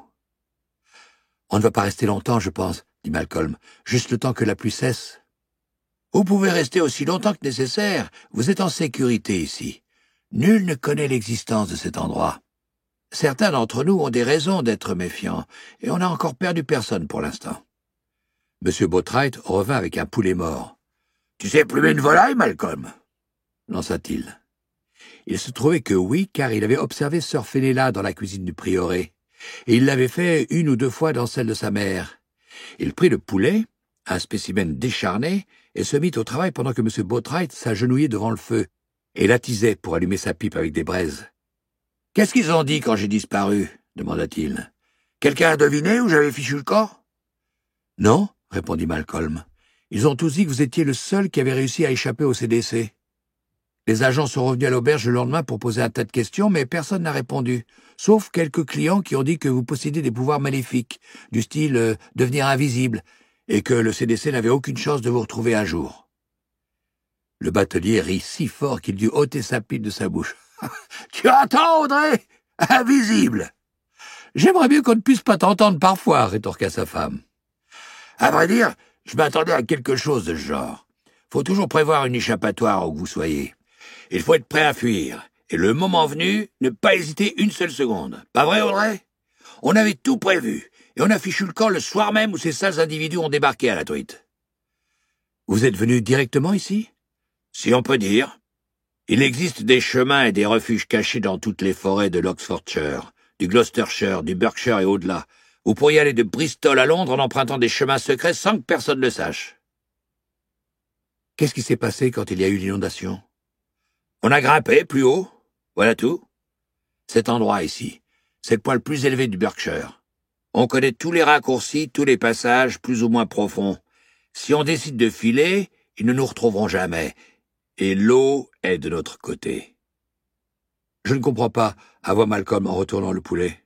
« Les créatures aquatiques, mon gars. Je ne parle pas des poissons ni des ragondins, je parle des dieux anciens. Le vieux père Tamise, je l'ai déjà vu plusieurs fois avec sa couronne, ses algues et son trident. Il est de notre côté. Ce satané CDC ne gagnera jamais contre le vieux père Tamise, et d'autres êtres semblables. On a eu parmi nous ici un homme qui a vu une sirène près de Henley. La mer était si haute qu'elle a remonté le cours du fleuve aussi loin des côtes, et ce type-là, il m'a juré que s'il renvoyait cette sirène, il partirait avec elle. Eh bien, 2 jours plus tard, il avait disparu. Et on peut parier qu'il a tenu parole. En tout cas, j'y crois. « Si tu parles de Tom Sims, » intervint sa femme, « je pense plutôt qu'il était saoul et que sa sirène, c'était un marsouin. »« C'était pas un marsouin. Il lui a parlé, je te dis. Et elle lui a répondu. Elle avait une voix plus douce qu'un tintement de carillon, paraît-il. 10 contre 1 qui vit avec elle maintenant, là-bas, dans l'océan allemand. »« Dans ce cas, il doit avoir sacrément froid, » répliqua Audrey. « Donne-moi ce poulet, je vais terminer. » Malcolm s'en était plutôt bien tiré, estimait-il. Néanmoins, il se réjouissait de passer le relais. À cause de ses mains engourdies par le froid, il avait du mal à arracher les petites plumes. « Va te chercher du pain dans la boîte là-bas, » lui dit Audrey. « Il y a du fromage dans celle d'à côté. » Il s'agissait en fait de poubelles en fer galvanisées. La première contenait 3 grosses miches et demie de pain rassis et un couteau. Malcolm en coupa une épaisse tranche pour lui et une autre pour Alice, puis il prit un morceau de fromage au moment où, non loin de là, la dénommée Doris Witcher se réveillait et regardait autour d'elle d'un air hébété. « Andrew » dit-elle. « Où est Andrew ?»« Je ne l'ai pas vu ce matin, » dit Malcolm. Elle roula sur le côté et se redressa en position assise dans une forte odeur d'alcool. « Où il est parti ?»« Je l'ai vu hier soir. Tu es qui, toi ?»« Malcolm Polstead. » Inutile de donner un faux nom puisque M. Botwright savait parfaitement qui il était. Doris Witcher émit un grognement et se rallongea. Malcolm apporta à manger à Alice. Audrey avait repris Lyra dans ses bras, elle lui tapotait le dos et, pour la satisfaire, la petite la gratifia d'un rot sonore. Malcolm s'assit pour grignoter sa tranche de pain et son morceau de fromage, non sans mal, mais son estomac remerciait ses dents des efforts fournis. Soudain, dès qu'il put enfin se rasseoir et se détendre, la réalité ressurgit. Il avait tué Bonneville. Alice et lui étaient des meurtriers. Ce mot terrible était gravé dans son esprit, comme un mot imprimé sur une feuille blanche à l'encre rouge. Asta se transforma en papillon de nuit et quitta son épaule pour voltiger jusqu'à Ben, le démon d'Alice, qui pencha la tête pour écouter ce que lui disait Asta. Pendant ce temps, Madame Botwright se promenait avec Lyra pour la montrer aux gens qui se réveillaient, tandis que quelqu'un d'autre s'occupait de vider le poulet, de le découper et d'en saupoudrer des morceaux de farine. S'il n'y avait que ça pour nourrir tous les habitants de la caverne, songea Malcolm, les assiettes ne seraient pas très remplies. Alice s'était approchée de lui et se pencha pour lui glisser à l'oreille. « Monsieur Botwright, tu as confiance en lui ?»« Oui, je crois. Pourquoi ?»« On ferait bien de ne pas s'éterniser ici. C'est aussi ce que je pense. Et puis, il y a ce garçon. » Il lui parla d'Andrew. Alice fronça les sourcils. « Il n'est plus là ?»« Non, je suis un peu inquiet. » Au même moment, la tante d'Andrew marcha vers le feu en trébuchant et s'assit lourdement. Alice lui jeta un regard noir. Doris Witcher ne s'en aperçut pas, car elle luttait contre une méchante gueule de bois, et Malcolm songea qu'elle ferait bien de ne pas respirer trop fort à proximité du feu, car elle empestait l'alcool. Son démon, un corbeau, ne cessait de tomber et de se relever difficilement. Elle se tourna vers Malcolm et lança « Qui est-ce qui m'a parlé d'Andrew, c'est toi ?»« Oui, je me demandais où il était. »« Et pourquoi ça t'intéresse ?»« Quand on a bavardé hier soir, il m'a parlé d'une chose intéressante et je voulais en savoir plus. »« Toujours cette foutue ligue ?» Malcolm sentit toutes ses terminaisons nerveuses se réveiller. « La Ligue de Saint-Alexander, il en fait partie ?»« Oui, sale petit vaurien, je l'ai pourtant dit. » Malcolm se leva d'un bond et Alice, sentant son inquiétude, l'imita. « Il faut qu'on s'en aille, déclara-t-il, tout de suite. » Alice se précipita vers Audrey Botwright, qui discutait avec une autre femme non loin de l'entrée de la caverne, en faisant sautiller Lyra contre sa poitrine. En regardant autour de lui, Malcolm vit George Botwright en train de tresser des branches pour fabriquer un piège. « Monsieur Botwright, désolé de vous déranger, mais il faut qu'on s'en aille. Maintenant, vous pouvez nous montrer le chemin ?»« Inutile de vous inquiéter à cause du bateau du CDC, il y a peu de chances qu'il... »« Non, ce n'est pas ça. On doit emmener Lyra avant que... » Un éclat de voix retentit dans son dos. Se retournant subitement, il vit Alice qui cherchait à se glisser entre Madame Botwright et un homme en uniforme sombre, pendant que derrière lui, 3 autres hommes s'étaient déployés pour empêcher quiconque de sortir de la caverne. Un peu en retrait, à moitié invisible, l'air honteux et fier à la fois, il aperçut Andrew. Il vola au secours d'Alice qui tentait d'arracher Lyra des bras de Madame Botwright, mais un des hommes saisit Alice par le cou en braillant. Malcolm se mit à hurler lui aussi, sans savoir ce qu'il disait. Madame Botwright essayait de protéger le bébé en se retournant et en reculant à l'intérieur de la caverne. Son mari s'efforçait de l'aider, et Lyra poussait des cris d'effroi. Arrivé à la hauteur de la femme du batelier, Malcolm parvint à poser les mains sur le bébé, mais au moment où il le tirait vers lui, il reçut un coup violent sur la tête et s'écroula au sol, à moitié inconscient. Pendant ce temps, Alice mordait les bras qui l'enserraient et décochait des coups de pied sans cesser de crier. Malcolm se redressa à 4 pattes, sonné et désorienté, vidé de toutes ses forces. Au milieu du tumulte des voix, une seule lui parvenait de manière distincte, celle de Lyra. Il s'écria « J'arrive, Lyra, j'arrive !» Mais au même moment, un poids énorme le percuta et l'expédia au tapis encore une fois. Audrey Botwright, après avoir laissé échapper le bébé, avait été renversée par un des hommes. Malcolm se débattit pour s'extirper de sous cette masse de chair, mais il était à la peine, car elle aussi gesticulait. Quand enfin il réussit à se mettre à 4 pattes, Alice était allongée par terre, immobile, tout comme George Botwright. Quelqu'un gémissait et pleurait, mais ce n'était pas Lyra. Plus loin, une autre voix braillait des paroles incohérentes, pleines de fureur et de désespoir. Audrey Botwright se mit à sangloter car elle venait de découvrir son mari inconscient à côté d'elle. Les hommes en uniforme sombre étaient repartis en emmenant Lyra. Chapitre 20. Les Sœurs de la Sainte Obédience. Malcolm essaya de faire un pas en avant, mais la caverne tournoyait à l'intérieur de son champ de vision. Il perdit l'équilibre, le retrouva brièvement, puis tomba pour de bon, manquant de vomir. Asta lui chuchotait d'une voix rauque. « C'est à cause du coup sur la tête, tu peux pas te relever tout de suite. Reste allongé et ne bouge pas. » Habité par la peur et la rage, Malcolm lutta pour se relever de nouveau, quoi qu'il en soit. Andrew était là. Il affichait un petit sourire nerveux, mais il y avait également de la suffisance dans son expression. Il leva les mains devant lui dans un geste de défense. Malcolm les écarta d'un revers du bras et lui balança un coup de poing au visage, si fort qu'Andrew tomba à terre en gémissant. « Tata! Tata !»« Qu'est-ce que tu as fait ?» demanda sa tante, sans que Malcolm puisse dire si elle s'adressait à Andrew ou à lui. Peut-être qu'elle ne le savait pas elle-même. Malcolm décocha un coup de pied au garçon couché sur le sol, qui se recroquevilla comme un cloporte. « C'était qui, ces hommes? Où ils sont partis? »« Ça te regarde... Ah !» beugla Andrew quand Malcolm lui balança un autre coup de pied. Prenant conscience de ce qui se passait, Doris Witcher ceintura Malcolm pour l'entraîner à l'écart. « C'était qui ?» rugit-il en luttant contre les bras épais et les effluves d'alcool. « Où ont-ils emmené Lyra ?» Après avoir roulé sur lui-même pour se protéger, Andrew tenta de se relever en grimaçant et en boitant. Il palpa son visage avec ses doigts fins. « Je crois que tu m'as brisé la mâchoire. » Malcolm écrasa le pied de Doris au moment où Alice se jetait sur Andrew. Elle le gifla, le griffa, avant de tirer toutes ses forces sur les bras tremblotants de sa tante qui refusait de lâcher Malcolm. Celui-ci parvint à se libérer malgré tout et s'élança aussitôt pour coincer Andrew contre la paroi rocheuse de la caverne. Le démon souris du garçon, réfugié derrière ses pieds, poussait des cris perçants. « Non, ne me frappe pas !»« Dis-moi qui étaient ces hommes. »« Le CDC. »« Menteur, c'est pas leur uniforme. Alors c'était qui ?»« J'en sais rien, je croyais vraiment que c'était le CDC. »« Où t'es allé les chercher ?» Entre-temps, d'autres adultes s'étaient rassemblés pour assister à la scène et encourager tel ou tel camp. Certains dormaient encore quand les hommes en uniforme avaient fait irruption et il fallut leur expliquer la situation. George Botwright demeurait inconscient et sa femme, agenouillée près de lui, répétait son prénom en sanglotant si bien qu'un brouhaha régnait à l'intérieur de la caverne. Andrew pleurait dans son coin. Dégoûté, Malcolm lui tourna le dos et se laissa tomber à genoux, mais Asta, transformée en chatte, bondit sur le démon souris d'Andrew pour le clouer au sol.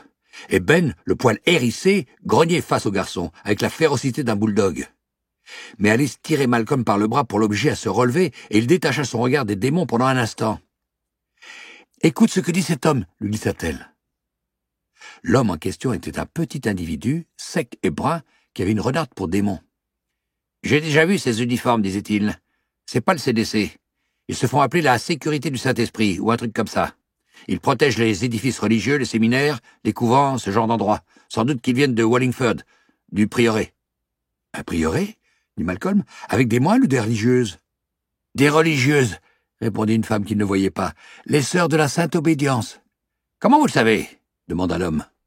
« J'ai travaillé pour elles, » dit la femme en sortant de l'ombre pour s'avancer dans la lumière près de l'entrée de la caverne. « Je faisais le ménage et je m'occupais des poules et des chèvres. »« Où se trouve ce prieuré ?» interrogea Malcolm. « Près de Wallingford. Vous ne pouvez pas le louper, c'est un grand bâtiment de pierre blanche. »« Et ces sœurs, qu'est-ce qu'elles font ?» interrogea Alice, le teint livide, le regard brûlant.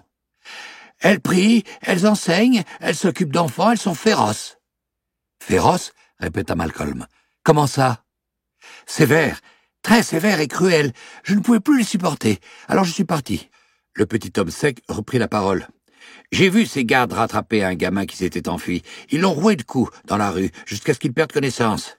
Inutile d'essayer d'intervenir, ils ont le pouvoir de faire ce qu'ils veulent. » Malcolm se tourna vers Andrew. « C'est ça que tu as fait? Hein? Tu allais leur parler de nous et du bébé ?» Andrew répondit par un geinement et s'essuya le nez avec sa manche. « Réponds !»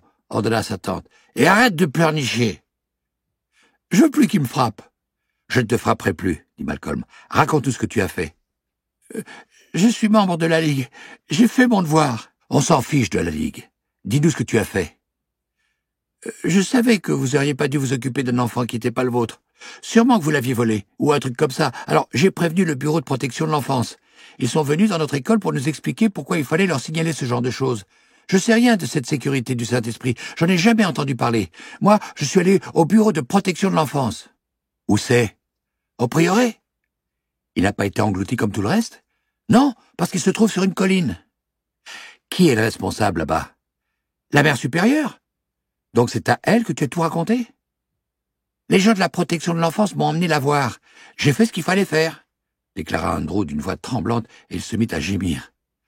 Sa tante le gifla. Il ravala ses sanglots en reniflant.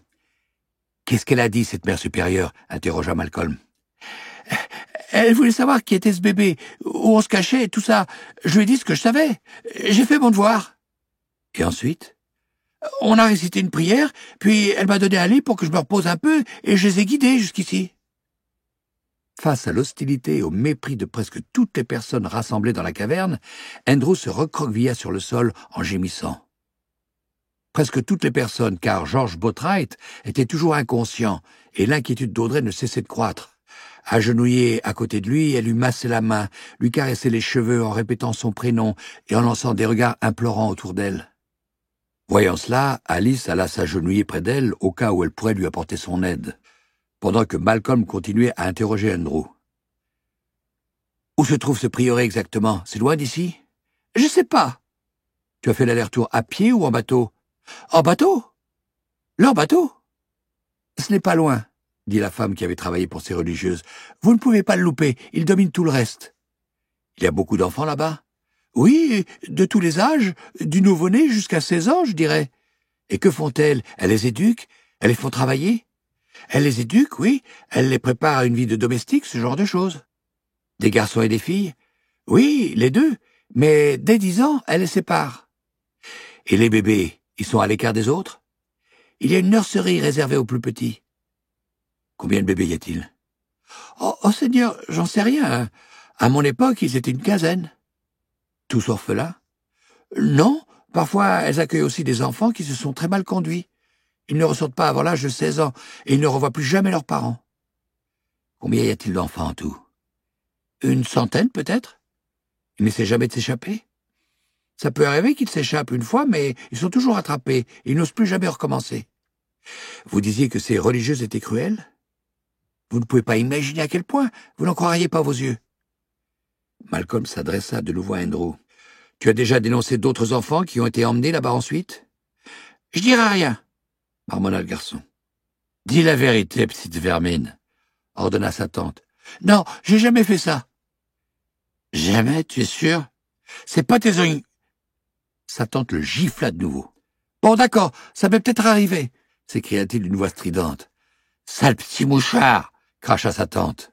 « À qui tu t'adresses quand tu dénonces quelqu'un » demanda Malcolm, qui essayait désespérément de demeurer concentré, malgré la douleur à l'intérieur de son crâne et les vagues de nausées qui le submergeaient. « Où tu es allé hier soir? À qui tu as parlé? »« À frère Peter, mais je suis pas censé le dire. »« Je me contrefiche de ce que tu as le droit de faire ou pas. Qui est ce frère Peter? Où es-tu allé le voir? »« C'est le directeur de la protection de l'enfance de Wallingford.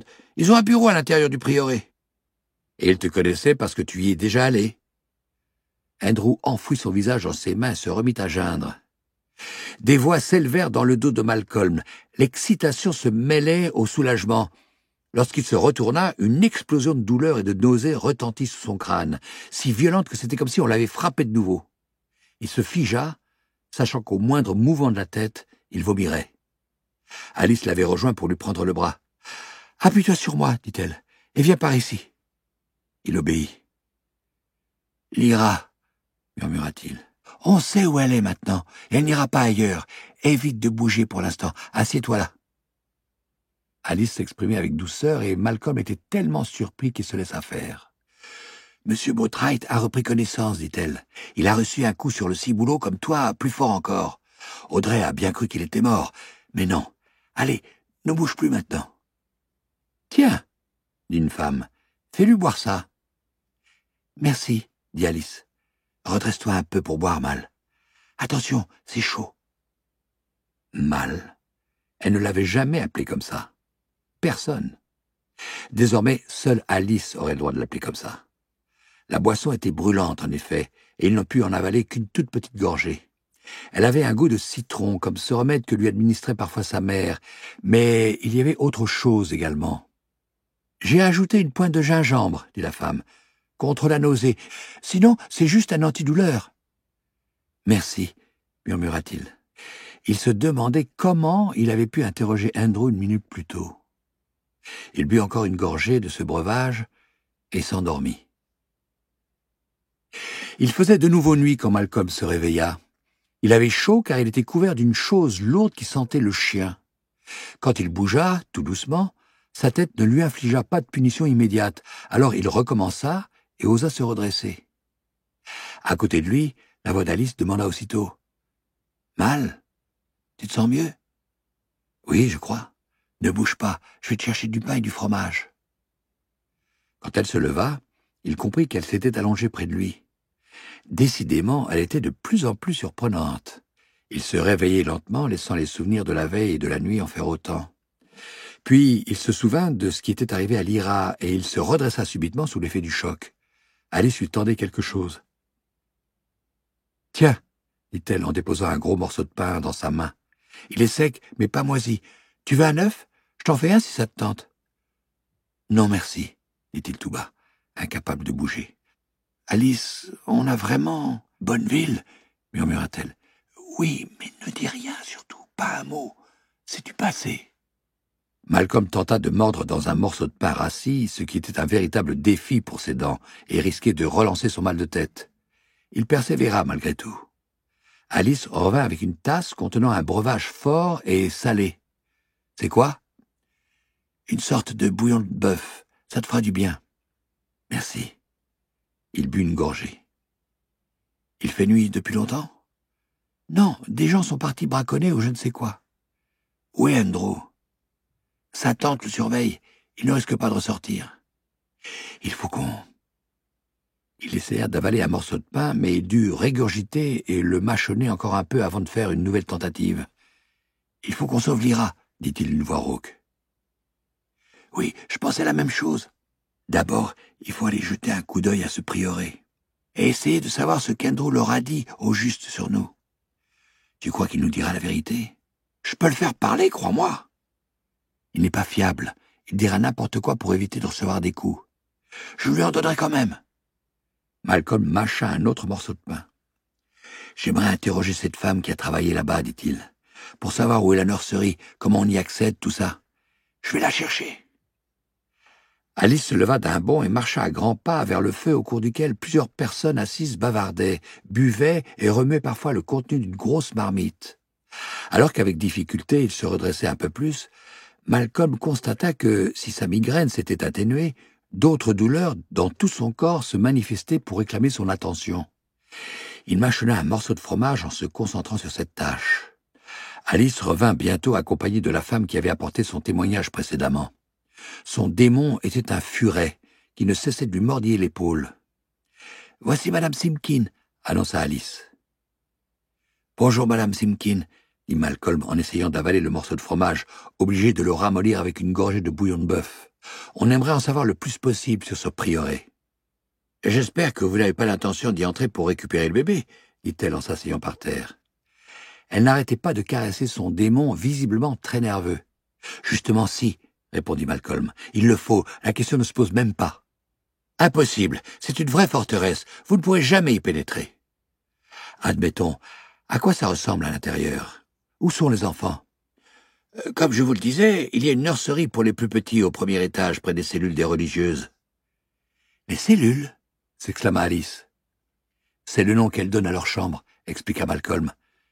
Il se retourna vers la femme. « Vous pouvez nous dessiner un plan ?»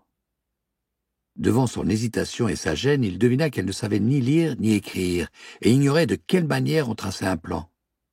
Embarrassé lui aussi, il s'empressa de demander « Il y a combien d'escaliers ?»« Un grand devant et un autre plus petit derrière pour les domestiques comme moi.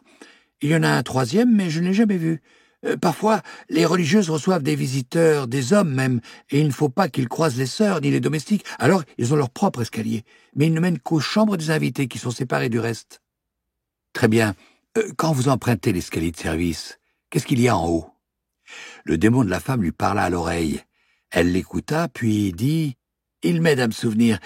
Au premier, il y a un petit palier et une porte qui s'ouvrent sur le couloir de la nurserie.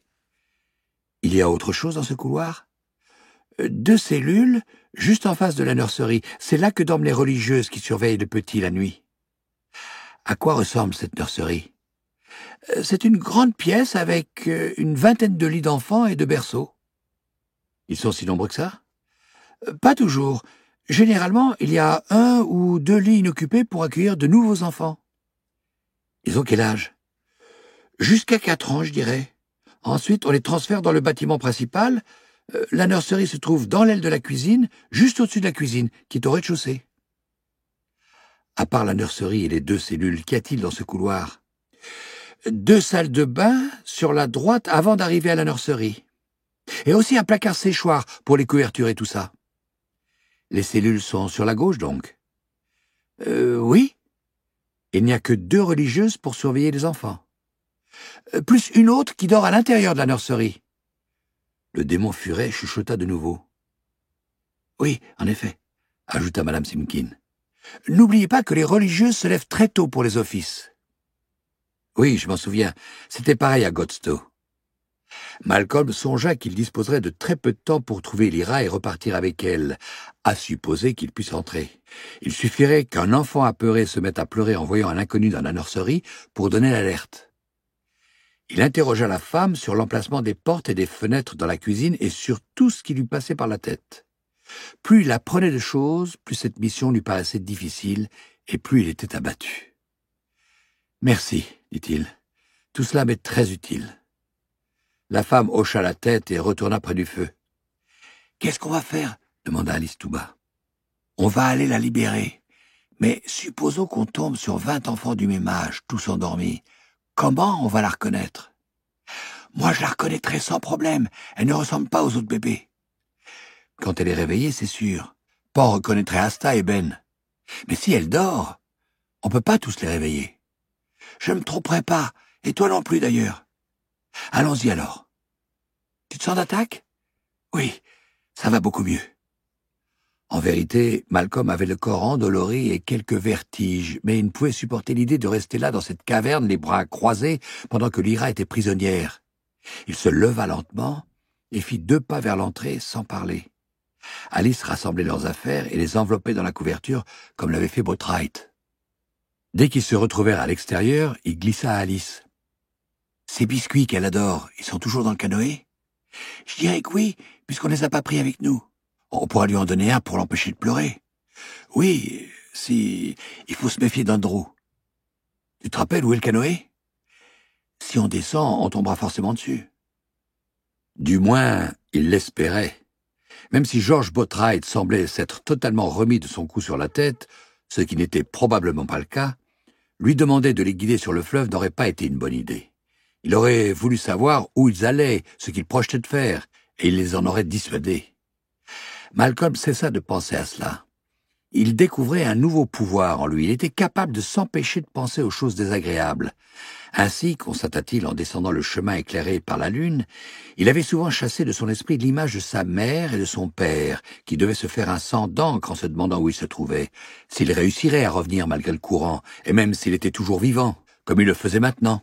L'obscurité était complète sous les chênes, alors peu importe qu'une grimace d'angoisse déforme son visage, il pouvait elle aussi l'effacer en quelques secondes. « On approche de la rive, » annonça Alice. « Prudence, il y a peut-être un autre bateau qui rôde. » Ils s'arrêtèrent à la limite des arbres pour observer les environs et tendre l'oreille. Devant eux, la surface du fleuve était dégagée et le seul bruit était celui de l'eau qui venait s'écraser contre les herbes hautes et les buissons. Malcolm essayait de se souvenir s'ils avaient amarré le canoë à gauche ou à droite du chemin. « Tu te rappelles où... »« Il est juste là, regarde. » Alice pointait le doigt vers la gauche et, en suivant la direction qu'elle indiquait, Malcolm aperçut son canoë. Il était à peine caché et pourtant 2 secondes plus tôt, il était invisible. À la lumière éclatante de la lune, tout ce qui était sous les arbres se trouvait pris dans une nasse d'ombre trompeuse. « Tu as une meilleure vue que moi, dit-il. » Il hissa la belle sauvage dans l'herbe pour l'examiner sur toutes les coutures après l'avoir retournée. Il palpa la coque avec des gestes tendres, vérifia que tous les crochets tenaient bon, il compta les arceaux posés sur le fond, s'assura que la bâche était convenablement pliée et rangée. Rien à signaler. La coque n'avait subi aucun choc, même si la peinture, due au magnifique travail des gitans, était un peu éraflée. Il repoussa le canoë dans l'eau et, une fois de plus, il eut l'impression que cet objet inanimé renaissait joyeusement au contact de son élément. Il l'immobilisa pendant qu'Alice montait à bord la première, puis lui tendit le sac à dos qu'il avait récupéré à bord du canot de Bonneville. « La vache, il pèse 1 tonne !» s'exclama-t-elle. « Y a quoi dedans ?»« J'ai pas eu le temps de regarder. Dès qu'on aura récupéré Lyra et trouvé un endroit sûr pour s'arrêter, on l'ouvrira. Prête ? Oui, allons-y. » Elle posa une couverture sur ses frêles épaules et scruta la rive pendant que Malcolm commençait à pagayer. Au clair de lune, l'eau était une immense plaque de verre qui se déplaçait à toute allure. Malgré son corps meurtri, il était heureux de se remettre à pagayer et il les entraîna vers le milieu du fleuve à un rythme soutenu. L'unique sensation de vitesse, il la devait au vent frais sur son visage, et parfois au tremblement de la coque quand un obstacle englouti provoquait de légères vagues. Les doutes l'assaillaient. S'il manquait le prieuré, jamais il ne pourrait rebrousser chemin à contre-courant. Et si, en arrivant sur place, il découvrait un endroit sévèrement gardé? S'il était impossible d'y pénétrer? Et si, il repoussa toutes ces sombres pensées. Il filait sur le fleuve et la lune continuait à briller. Alice scrutait leur sillage des deux côtés jusqu'à l'horizon, sans apercevoir d'autres bateaux ni le moindre signe de vie. Ils parlaient peu. Depuis leur combat contre Bonneville, un grand changement s'était produit entre eux, pas uniquement dû au fait qu'Alice l'avait appelé mal. Un mur d'hostilité venait de s'écrouler. Ils étaient amis, désormais. La cohabitation devenait facile. Quelque chose brillait droit devant, au loin. « Une lumière, tu crois ?» demanda Malcolm en pointant le doigt. Alice tourna la tête. « Possible, mais je pencherais plutôt pour un machin blanc éclairé par la lune. » C'est alors qu'il réapparut, l'anneau pailleté, son aurore personnelle. Devenue si familière que Malcolm l'accueillit presque avec plaisir, malgré les inconvénients subis par son champ de vision. Et à l'intérieur même de cette magnifique courbe céleste grandissante, s'encadrait cette chose dont avait parlé Alice, un bâtiment qui brillait d'un éclat blanc au clair de lune. Ils avançaient si vite qu'il s'avéra presque aussitôt qu'elle avait raison. On aurait dit un château qui sortait de l'eau. Mais au centre, à la place du donjon, se dressait la flèche d'un oratoire. « On l'a trouvé !» s'exclama Malcolm. « La vache, c'est immense !» Le prieuré se dressait sur la rive gauche, vers laquelle il voguait à toute allure. Le vaste ensemble de murs, de toits et de contreforts entourant la flèche élancée était construit dans une pierre claire qui étincelait presque comme de la neige dans la lumière aveuglante de la lune. Des fenêtres sombres perçaient les parois de ces falaises blanches, renvoyant parfois un reflet lunaire au gré des mouvements du canoë. Cet édifice imposant était aussi éclatant que les scintillements de l'anneau pailleté, suffisamment près maintenant pour presque disparaître derrière lui. Toutes les fenêtres étaient inaccessibles, il n'y avait ni porte, ni escalier, uniquement ces surfaces de pierre blanche verticales, lisses. À l'image d'une forteresse, ce prieuré semblait conçu pour empêcher toute tentative d'intrusion. Malcolm freinait le canoë à présent, essayant de résister à la force implacable du flot. La belle sauvage lui obéissait au doigt et à l'œil, et donnait l'impression de danser sur l'eau, pensait Malcolm en caressant le plat-bord avec amour. « Tu aperçois une ouverture ?» demanda Alice. « Pas pour l'instant. De toute façon, on ne va pas entrer par la porte. »« Non, évidemment. C'est gigantesque. Sans fin. » Malcolm orientait le canot à bâbord pour faire le tour et voir jusqu'où s'étendait le bâtiment. Quand ils laissèrent la lune derrière eux et se retrouvèrent dans l'ombre des murs, il frissonna. Pourtant, il avait déjà froid avant, et ce n'était certainement pas la lune qui apportait de la chaleur. Abrité du courant principal, il ne put approcher le canoë des gigantesques parois pour les examiner de plus près, à la recherche d'une entrée quelconque. En vain. « C'est quoi ça ?» murmura Alice. « Quoi donc ? Écoute !» Malcolm se figea. Il perçut un léger bruit de cascade, régulier au pied du mur un peu plus loin. À cet endroit, ce qui ressemblait à un large contrefort grimpait jusqu'en haut et s'achevait par des tuyaux de cheminée que faisait briller le clair de lune. Il pensa, il doit y avoir une cuisine quelque part, alors c'est peut-être là. Puis il découvrit la cause de ce bruit de cascade. Une ouverture carrée pratiquée en bas du mur, près du conduit de cheminée, fermée par une grille en fer branlante, déversait un jet d'eau sous la forme d'un arc ininterrompu. « Les toilettes ?» commenta Alice. « Non, je pense pas. C'est de l'eau propre, ça ne sent pas mauvais. Plutôt un trop-plein ou un truc dans le genre. » Il pagaya jusqu'au coin suivant, lentement et sans bruit. Certes, il se trouvait toujours dans l'ombre, mais il savait que toute chose mouvante attire le regard, et il n'y avait ni buisson ni roseau pour se cacher, uniquement l'eau nue autour de la pierre nue. Il faisait une cible de choix.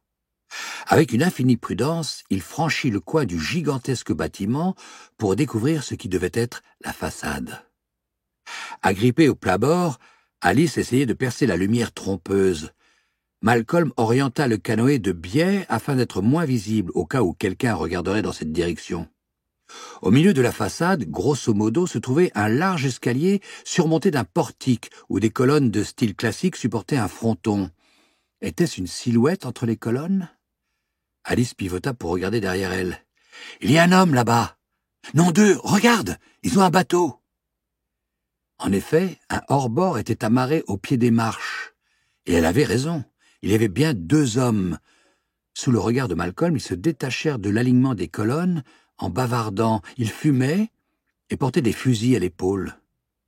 Avec une prudence redoublée, Malcolm ramena le canoë derrière le mur, à l'abri. « Cet homme dans la caverne, comment il les a appelés ?» chuchocha-t-il. « La sécurité du Saint-Esprit ? Il protège les couvents, les monastères, tout ça. Impossible d'entrer par là. » Alors qu'il levait les yeux vers les cheminées encore une fois, une idée lui vint. « Si la cuisine est juste là, derrière ce mur... Tu te souviens, au prieuré de Godstow, dans cette pièce qu'elles appelaient l'arrière-cuisine ?» L'excitation s'était emparée de lui. « Je n'ai jamais mis les pieds, » dit Alice. « C'est tellement ancien, il y avait un très vieux système d'évacuation. L'eau passait dans une sorte de canal de pierre creusé dans le sol et ressortait de l'autre côté dans le fleuve. Sœur Fenella y jetait son eau de vaisselle des fois. Tu crois que c'est un truc comme ça? Possible. Cette eau est propre. Il y a une foutue grille en fer devant le trou. Tiens, prends la pagaie et maintiens le canoë juste à côté. » Quand elle eut stabilisé l'embarcation, il agrippa la grille qui se descella immédiatement avec une pluie de poussière de pierre et de mortier et tomba avec un grand plouf entre le mur et le canoë. « Nom d'un chien !» s'écria-t-il, obligé de rétablir son équilibre. « On ne peut pas entrer par là. »« Pourquoi ?»« Premièrement, on ne pourra pas repartir. Il n'y a rien pour amarrer le canoë. Ensuite, supposons qu'il y ait une autre grille à l'autre bout, dans l'arrière-cuisine ou je ne sais quoi. On sera trempé par-dessus le marché, et ça gèle. » « Je vais essayer. Tu resteras ici avec le canoë. Réchauffe-toi et attends. »« Tu ne peux pas !» Elle se mordit la lèvre. « Tu vas te noyer, Mal. »« Si ça devient trop difficile, je ferai demi-tour et on cherchera une autre idée. Reste près du mur, collé contre le conduit de cheminée. Je ferai aussi vite que possible. » Il agrippa le plat-bord du canoë en songeant « Veille sur elle, belle sauvage. » Sur ce, il se releva et tendit les bras pour s'accrocher au bord en pierre de l'ouverture. Le flot qui s'en échappait n'était pas très important, mais ininterrompu et glacé. Le temps qu'il se faufile à l'intérieur du conduit, Malcolm était trempé jusqu'aux os. Asta était déjà à l'intérieur. Transformée en loutre, elle avait planté ses dents dans sa manche et elle tirait. Enfin, tous les deux se retrouvèrent à plat ventre, dans le conduit, essoufflés, et s'efforçant de demeurer à l'écart du flot. « Lève-toi » dit Asta. « Tu peux te mettre à quatre pattes, c'est suffisamment haut. » Malcolm avait les tibias éraflés et les ongles cassés. Il se redressa précautionneusement, à genoux, et constata qu'il pouvait avancer, effectivement. Asta prit alors l'apparence d'une bête nocturne quelconque accrochée au dos du garçon. Ses grands yeux captaient les éclats de lumière les plus infimes. Hélas, très vite, il n'y eut plus la moindre lueur et ils durent progresser dans le noir complet. Malcolm sentait monter la peur. Il pensait aux tonnes de pierres accumulées au-dessus de leur tête. Il avait envie de se mettre debout, de lever les bras. Il avait envie d'espace. La panique commençait à s'emparer de lui, mais Asta murmura « On y est presque, je t'assure. J'aperçois la lumière de la cuisine. C'est juste là. » Mais n'imagine rien. Respire profondément. Je ne peux pas m'empêcher de grelotter. Continue quand même. Il y a forcément une cuisinière allumée toute la nuit, dans un bâtiment aussi grand. Bientôt, tu pourras te réchauffer, mets toutes ces pensées de côté comme on a appris à le faire, et avance. Oui, très bien. Ses mains et ses jambes étaient ankylosées par le froid, mais pas au point de masquer la douleur intense sous l'engourdissement. Comment on va faire pour redescendre avec Lyra? On trouvera un moyen. Il existe une solution, mais on ne la connaît pas encore, voilà tout. Ne t'arrête pas. Après une autre minute éprouvante, ses yeux entrevirent ce qu'Asta prétendait voir, un scintillement lumineux sur les parois humides du conduit. « Tu y es !» dit son démon. « Oui, j'espère juste qu'il n'y a pas... » Une grille comme en bas, allait-il dire. Mais il y en avait une, évidemment. Si quelque chose tombait dans le trou d'évacuation, les employés de cuisine ne voulaient pas qu'il disparaisse. À cet instant, Malcolm faillit céder au désespoir. D'épais barreaux noirs se dressaient entre lui et l'arrière-cuisine faiblement éclairée. Il n'y avait aucune issue. Il ravala un sanglot. « Non, attends !» dit Asta. Transformée en rat, elle fila jusqu'à la grille et l'examina attentivement. « Ils sont bien obligés de nettoyer le conduit parfois. Il faut qu'ils fassent passer des brosses et je ne sais quoi. » Malcolm se ressaisit. Un nouveau sanglot, de froid autant que de désespoir, secoua sa poitrine, mais après cela il dit « Oui, tu as raison, peut-être. » Il empoigna les barreaux, les secoua et les sentit bouger d'avant en arrière, légèrement. « Est-ce qu'il y a en haut ?»« Une charnière ? Oui. Alors en bas. » Malcolm glissa le bras entre les barreaux et en tâtonnant, il sentit sous ses doigts un gros loquet de fer placé à l'horizontale juste au-dessus de l'eau. L'extrémité s'enfonçait dans un trou creusé dans la pierre. Il était bien graissé et coulissa sans peine. La grille se souleva vers la cuisine et les mains tremblantes et engourdies de Malcolm trouvèrent une gâche qui la maintenait en place. Quelques secondes plus tard, après s'être faufilé par l'ouverture, il se retrouva dans une pièce qui, comme il l'avait deviné, était une arrière-cuisine avec des éviers pour faire la vaisselle et des égouttoirs. Après l'obscurité complète du conduit, il accueillit avec reconnaissance cette faible lumière qui lui permettait de voir le décor. L'eau coulait sur le sol, comme à Godstow, dans une petite rigole bordée de briques. Et, ô joie, il y avait une cuisinière, assoupie mais allumée, et au-dessus une barre sur laquelle séchaient des serviettes propres. Il ôta son pull, sa chemise, et s'enveloppa dans l'une d'elles, blotti devant la cuisinière, se balançant d'avant en arrière, tandis que le froid quittait peu à peu son corps. « Je crois que je n'aurai plus jamais chaud de ma vie. Et si je continue à trembler comme ça, je vais claquer des dents dans la nurserie. Tu es sûr qu'on reconnaîtra Lyra? Tous les bébés se ressemblent plus ou moins, non? Moi, je reconnaîtrai Pan et lui me reconnaîtra. Si tu le dis, on peut pas s'éterniser ici. » Malcolm pensait à Alice. Ce devait être angoissant pour elle d'attendre dehors sur l'eau à découvert. Il remit sa chemise et son pull, trempés, et fut secoué de violents frissons. « Allez, viens, dit Asta. Hé, regarde cette caisse !» Elle s'était métamorphosée en chatte. Elle parlait d'un cajot qui avait peut-être contenu des pommes. « Eh ben quoi ?»« Oh oui !» Le cajot était assez grand pour accueillir Lyra, et s'il le tapissait avec des serviettes, elle serait protégée durant la descente dans le conduit. Aussitôt, il en décrocha quelques-unes qu'il étala à l'intérieur. « Allons-y !» Il ouvrit la porte de l'arrière-cuisine et tendit l'oreille. Silence. Soudain, très haute et très lointaine, une cloche au timbre grave sonna 3 coups. Il avança dans le couloir, à pas feutrés, espérant qu'il se dirigeait bien vers l'escalier du fond. Quelques lampes en barrique fixées sur le mur blanchi à la chaux et nu éclairaient des portes situées des 2 côtés. La cloche sonna de nouveau, beaucoup plus fort cette fois, et Malcolm entendit un chœur chanter comme si la porte d'une chapelle ou d'un oratoire s'était ouverte. Les chants s'amplifièrent, et il vit avec effroi plusieurs religieuses en file indienne, mains jointes et yeux baissés, tourner au coin et venir droit vers lui.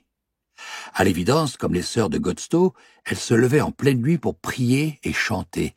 Il était pris au piège. Il pouvait uniquement rester planté là, grelottant, tête basse.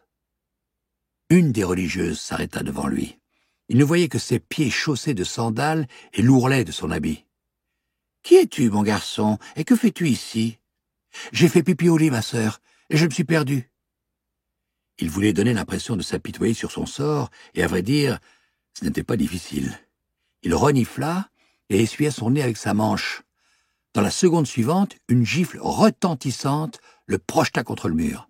« Immonde personnage, monte vite dans la salle de bain pour te laver. Ensuite, tu prendras une alaise et une couverture propre dans le placard, et tu retourneras te coucher. Nous parlerons de ta punition demain matin. »« Désolé, ma sœur. »« Cesse de pleurnicher. Fais ce que je te dis, et en silence. »« Je ne sais pas où est la salle de bain. Allons donc ! Tu prends l'escalier du fond et tu suis le couloir. Mais ne fais pas de bruit. »« Oui, ma sœur. » Il s'éloigna dans la direction qu'elle indiquait d'un pas traînant, en prenant un air contrit. « Bravo !» murmura Asta perché sur son épaule. Luttant contre son envie naturelle de se transformer en un animal capable de mordre et de menacer, elle avait gardé l'apparence d'un rouge-gorge. « On voit bien que c'est pas toi qui as reçu la gifle. La laisse nous sera utile, par contre, pour le cajot. Les couvertures aussi. » Malcolm trouva aisément l'escalier. « Comme tout ce qu'il avait vu jusqu'à présent, il était éclairé par une ampoule en barrique de faible puissance, ce qui l'incitait à se demander par quel miracle ils avaient encore du courant. En cas d'inondation, c'est la première chose qui s'arrête. Ils ont peut-être un groupe électrogène. Leur voix ressemblait à un souffle. Au sommet de l'escalier, le palier s'ouvrait sur un couloir sinistre au sol recouvert d'un tapis en fibres de cocorèche. Ici, l'éclairage était encore plus tamisé. Repensant à ce que leur avait dit cette femme dans la caverne, Malcolm compta les portes. Celle de gauche donnait sur les cellules des religieuses et celle de droite correspondait aux 2 salles de bain d'abord, puis à la nurserie. « Où est le placard séchoir ?» chuchocha-t-il. « Juste là, entre les salles de bain. » En ouvrant la petite porte, Malcolm fut assailli par une vague de chaleur qui sentait le renfermer. Des couvertures pliées s'empilaient sur des étagères au-dessus d'un chauffe-eau. « Les alaises sont là !» dit Asta. Elles étaient enroulées sur l'étagère du haut. Malcolm en prit une, avec 2 couvertures. « Je peux pas en emporter plus. À cause de l'IRA, ce sera déjà assez compliqué. » Il referma le placard sans bruit, puis, tandis qu'Asta se transformait en souris, il colla son oreille à la porte de la nurserie. Il perçut un léger ronflement, peut-être celui de la religieuse de garde. Un reniflement, un gémissement, rien de plus. « Inutile d'attendre, dit-il. Il tourna la poignée, tout doucement, et le bruit de la porte, si discret soit-il, lui fit l'effet d'un coup de bâton sur un seau. Mais il n'y pouvait rien. Il se faufila à l'intérieur et ferma la porte. Puis il se figea comme une statue le temps d'examiner les lieux. C'était une pièce tout en longueur, éclairée par une faible lumière en barrique fixée à chaque extrémité. Des berceaux s'alignaient d'un côté d'une allée centrale face à une rangée de lits d'enfants. Un lit d'adulte placé près de l'entrée accueillait une religieuse endormie qui, comme il l'avait entendu de dehors, ronflait légèrement. Le sol était tapissé de linoléum et les murs nus. Malcolm ne put s'empêcher de penser à la jolie chambre d'enfants qu'avaient préparée les religieuses de Godstow, et il serra les poings. « Concentre-toi » lui murmura Asta. « Elle est dans un de ces petits lits. » Tellement de choses pouvaient mal tourner qu'il lui était difficile de toutes les chasser de son esprit. Sur la pointe des pieds, il s'approcha du premier berceau et regarda à l'intérieur. Asta, devenu une sorte d'oiseau nocturne, vint se poser sur le bord pour en faire autant. Ils étaient penchés au-dessus d'un enfant trapu aux épais cheveux noirs. Ils secouèrent la tête. Non. Enfant suivant. Trop petit. Suivant. Tête trop ronde. Suivant. Peau trop claire. Suivant. Trop gros. Suivant. La religieuse couchée dans le lit derrière eux gémit et murmura dans son sommeil. Malcolm s'immobilisa en retenant sa respiration. Finalement, elle poussa un soupir et se rendormit. « Allez, allez !» murmura Asta. L'enfant suivant avait la bonne taille et la bonne couleur de peau, mais ce n'était pas l'IRA. Finalement, c'était facile de la reconnaître, s'étonna Malcolm. Au moment où il passait au berceau suivant, la poignée de la porte tourna. Sans réfléchir, Malcolm fonça vers le lit le plus proche, contre le mur opposé, et se glissa dessous, en serrant contre lui les couvertures et la laise. 2 personnes parlaient à voix basse à l'entrée de la chambre. L'une des 2 était un homme. Malcolm, qui déjà tremblait de froid, frissonna de plus belle. « Aide-moi à ne plus frissonner !» supplia-t-il, et aussitôt Asta se transforma en furet pour venir s'enrouler autour de son cou. Des pas avancèrent lentement vers eux. « Vous êtes sûr ?» demanda la femme dans un murmure. « Aussi sûr qu'on peut l'être. Cet enfant est la fille de Lord Asriel. » Dans ce cas, comment s'est-elle retrouvée dans une caverne au milieu des bois avec une bande de braconniers et de voleurs? Ça ne tient pas debout. Je l'ignore, ma sœur. Nous ne le saurons jamais, j'imagine. Le temps que l'on envoie quelqu'un pour les interroger, ils auront fichu le camp. J'avoue que tout cela était... Parlez moins fort, mon père. L'un et l'autre semblaient d'humeur irritable. C'est laquelle? Demanda le prêtre. En levant la tête, Malcolm vit la religieuse le conduire vers le 7e lit en partant du fond.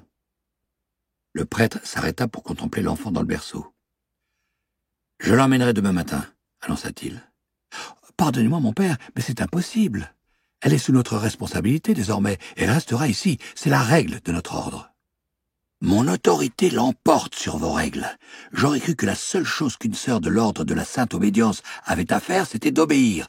J'emmènerai cet enfant demain matin. Un point, c'est tout. » Sur ce, il pivota sur ses talons et quitta la pièce.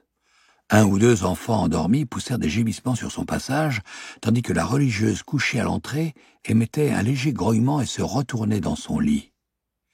L'autre sœur demeura un instant près du berceau, avant de se diriger lentement vers la porte. En regardant sous l'alignement des lits, Malcolm vit, dans la faible lumière du couloir, ses pieds chaussés de sandales sous le long habit s'arrêter et se retourner. Elle s'attarda de nouveau. « M'a-t-elle vu ?» se demanda-t-il. « Que va-t-elle faire ?» Finalement, elle sortit et referma la porte. Il pensa à Alice qui attendait dehors dans le froid, sans savoir ce qui se passait. Quelle chance il avait, et Lyra aussi, de pouvoir compter sur elle. Mais combien de temps pouvait-il rester couché sous ce lit? Pas très longtemps. La sensation de froid devenait douloureuse. Prudemment, il sortit de sa cachette. Asta, devenue chatte, scrutait les environs en dressant les oreilles. Dès que Malcolm se redressa, elle vint se poser sur son épaule sous la forme d'un roitelet. « Elle est partie !» chuchota-t-elle. « Vas-y !» Secoué de frissons, il avança sur la pointe des pieds jusqu'au 7e berceau. Au moment où il se penchait, Asta dit « Stop !» Il se redressa et se retourna. « Non !» dit son démon. « Regarde là !» L'enfant endormi avait d'épaisses boucles brunes. « Ce n'est pas Lyra !» commenta-t-il bêtement. « Mais la religieuse a dit « Regarde dans les autres berceaux !» Le suivant était inoccupé, mais celui d'après... « C'est elle ?» Il était tellement déboussolé qu'il ne savait plus quoi penser. Cet enfant ressemblait à Lyra, mais la religieuse semblait si sûre. Asta vint se poser sur l'oreiller dans un battement d'ailes silencieux. Elle pencha la tête vers le démon miniature qui dormait à poing fermé autour du cou de l'enfant, et elle lui donna un petit coup de tête. L'enfant remua et soupira. « Alors ?» demanda Malcolm d'un ton pressant. « Oui, c'est bien Pan, mais il y a quelque chose, je ne sais pas comment dire, quelque chose qui cloche. » Asta souleva la tête du démon furet et celle-ci retomba dès qu'il la lâcha. « Il devrait se réveiller, » dit Malcolm. « Ils sont drogués, je sens une odeur sucrée sur ses lèvres. » Au moins, cela facilitera les choses, pensa-t-il. « Tu es absolument certaine que c'est elle? Regarde toi-même !» Malgré la faible lumière, dès qu'il se pencha pour dévisager le bébé, il sut sans le moindre doute qu'il s'agissait bien de sa Lyra adorée. « Oui, c'est elle. Évidemment, allons-y !» Il étala les couvertures sur le sol, et pendant qu'Asta soulevait délicatement Pan, toujours endormi, il se pencha au-dessus du lit pour prendre l'enfant, un peu surpris par son absence de réaction. Aucun gémissement, aucun mouvement, elle était avachie entre ses bras. Il la déposa sur les couvertures, puis l'en enveloppa. Asta, transformé en blaireau, transporta Pan dans sa gueule. Sans bruit, ils remontèrent l'allée entre les lits et passèrent devant la religieuse qui ronflait toujours à l'extrémité de la rangée. Ils ouvrirent la porte. Silence. Sans perdre une seule seconde, Malcolm sortit dans le couloir, aussitôt suivi d'Asta. Ils refermèrent la porte et se dirigèrent vers l'escalier à pas feutrés. Au moment où ils allaient poser le pied sur la première marche, la grosse cloche retentit. Surpris, Malcolm faillit lâcher son paquet, mais elle ne faisait que sonner l'heure. Rien ne se produisit. Ils traversèrent la cuisine et, en entrant dans l'arrière-cuisine, ils trouvèrent le cajot à l'endroit où ils l'avaient laissé. Malcolm allongea Lyra sur la table et étala la laise au fond du cajot avant d'y déposer l'enfant enroulé dans les couvertures. Asta plaça le démon inerte autour du cou de Lyra. « Prête ?» demanda Malcolm. « Je passe en premier !» déclara Asta. Le garçon tremblait si violemment qu'il craignait de ne pas pouvoir tenir le cajot. Il parvint malgré tout à se glisser dans le conduit d'évacuation en tournant le dos à la sortie et à tirer son précieux paquet jusqu'à lui. Dès qu'ils eurent franchi la grille, il leva le bras pour la décrocher. Il ne put l'empêcher de se refermer avec un fracas métallique et il regretta de ne pas l'avoir laissée ouverte. Trop tard. Il descendit à reculons dans le conduit de pierre en gémissant de froid. Il se cognait la tête, se raclait les genoux, glissait, basculait vers l'avant, se redressait, tout cela dans l'obscurité, jusqu'à ce qu'Asta s'exclame « On y est presque !» En effet, Il percevait une faible lueur sur les parois humides. Il sentait l'air frais, il entendait le clapotis de l'eau. « Attention, ne va pas trop vite !»« Elle est toujours là ?»« Évidemment qu'elle est toujours là !»« Alice, Alice, approche-toi !»« Tu as pris ton temps, dis donc !» lança-t-elle d'en bas. « Donne-moi ton pied !»« Oui, c'est ça. L'autre, maintenant !» Sentant le balancement du canoë sous ses pieds, il se laissa tomber de tout son poids. Et il ne sut plus quoi faire du cajot. La fatigue, la peur et le froid le rendaient idiot. « Attends, je m'en occupe. Pas de précipitation, dit Alice. Donne-le-moi lentement. Prends ton temps. Vas-y doucement. Tourne-toi par là. C'est bon, je l'ai. Je l'ai. Elle ne s'est même pas réveillée, la petite paresseuse. Viens, ma chérie, viens avec Alice. Assieds-toi à mal et mets ces couvertures sur tes épaules. Réchauffe-toi, nom d'un chien. Et mange ça. Je l'ai pris dans la caverne. Si tu as le ventre plein, tu te réchaufferas plus vite. Elle lui fourra dans les mains un bout de pain et un morceau de fromage dans lesquels il croqua aussitôt. « Donne-moi la pagaie, » murmura-t-il. Après avoir avalé une autre bouchée de pain et de fromage, les couvertures sur les épaules, il poussa sur la pagaie pour les éloigner des grands murs blancs du prieuré, et son fidèle canoë repartit sur les flots.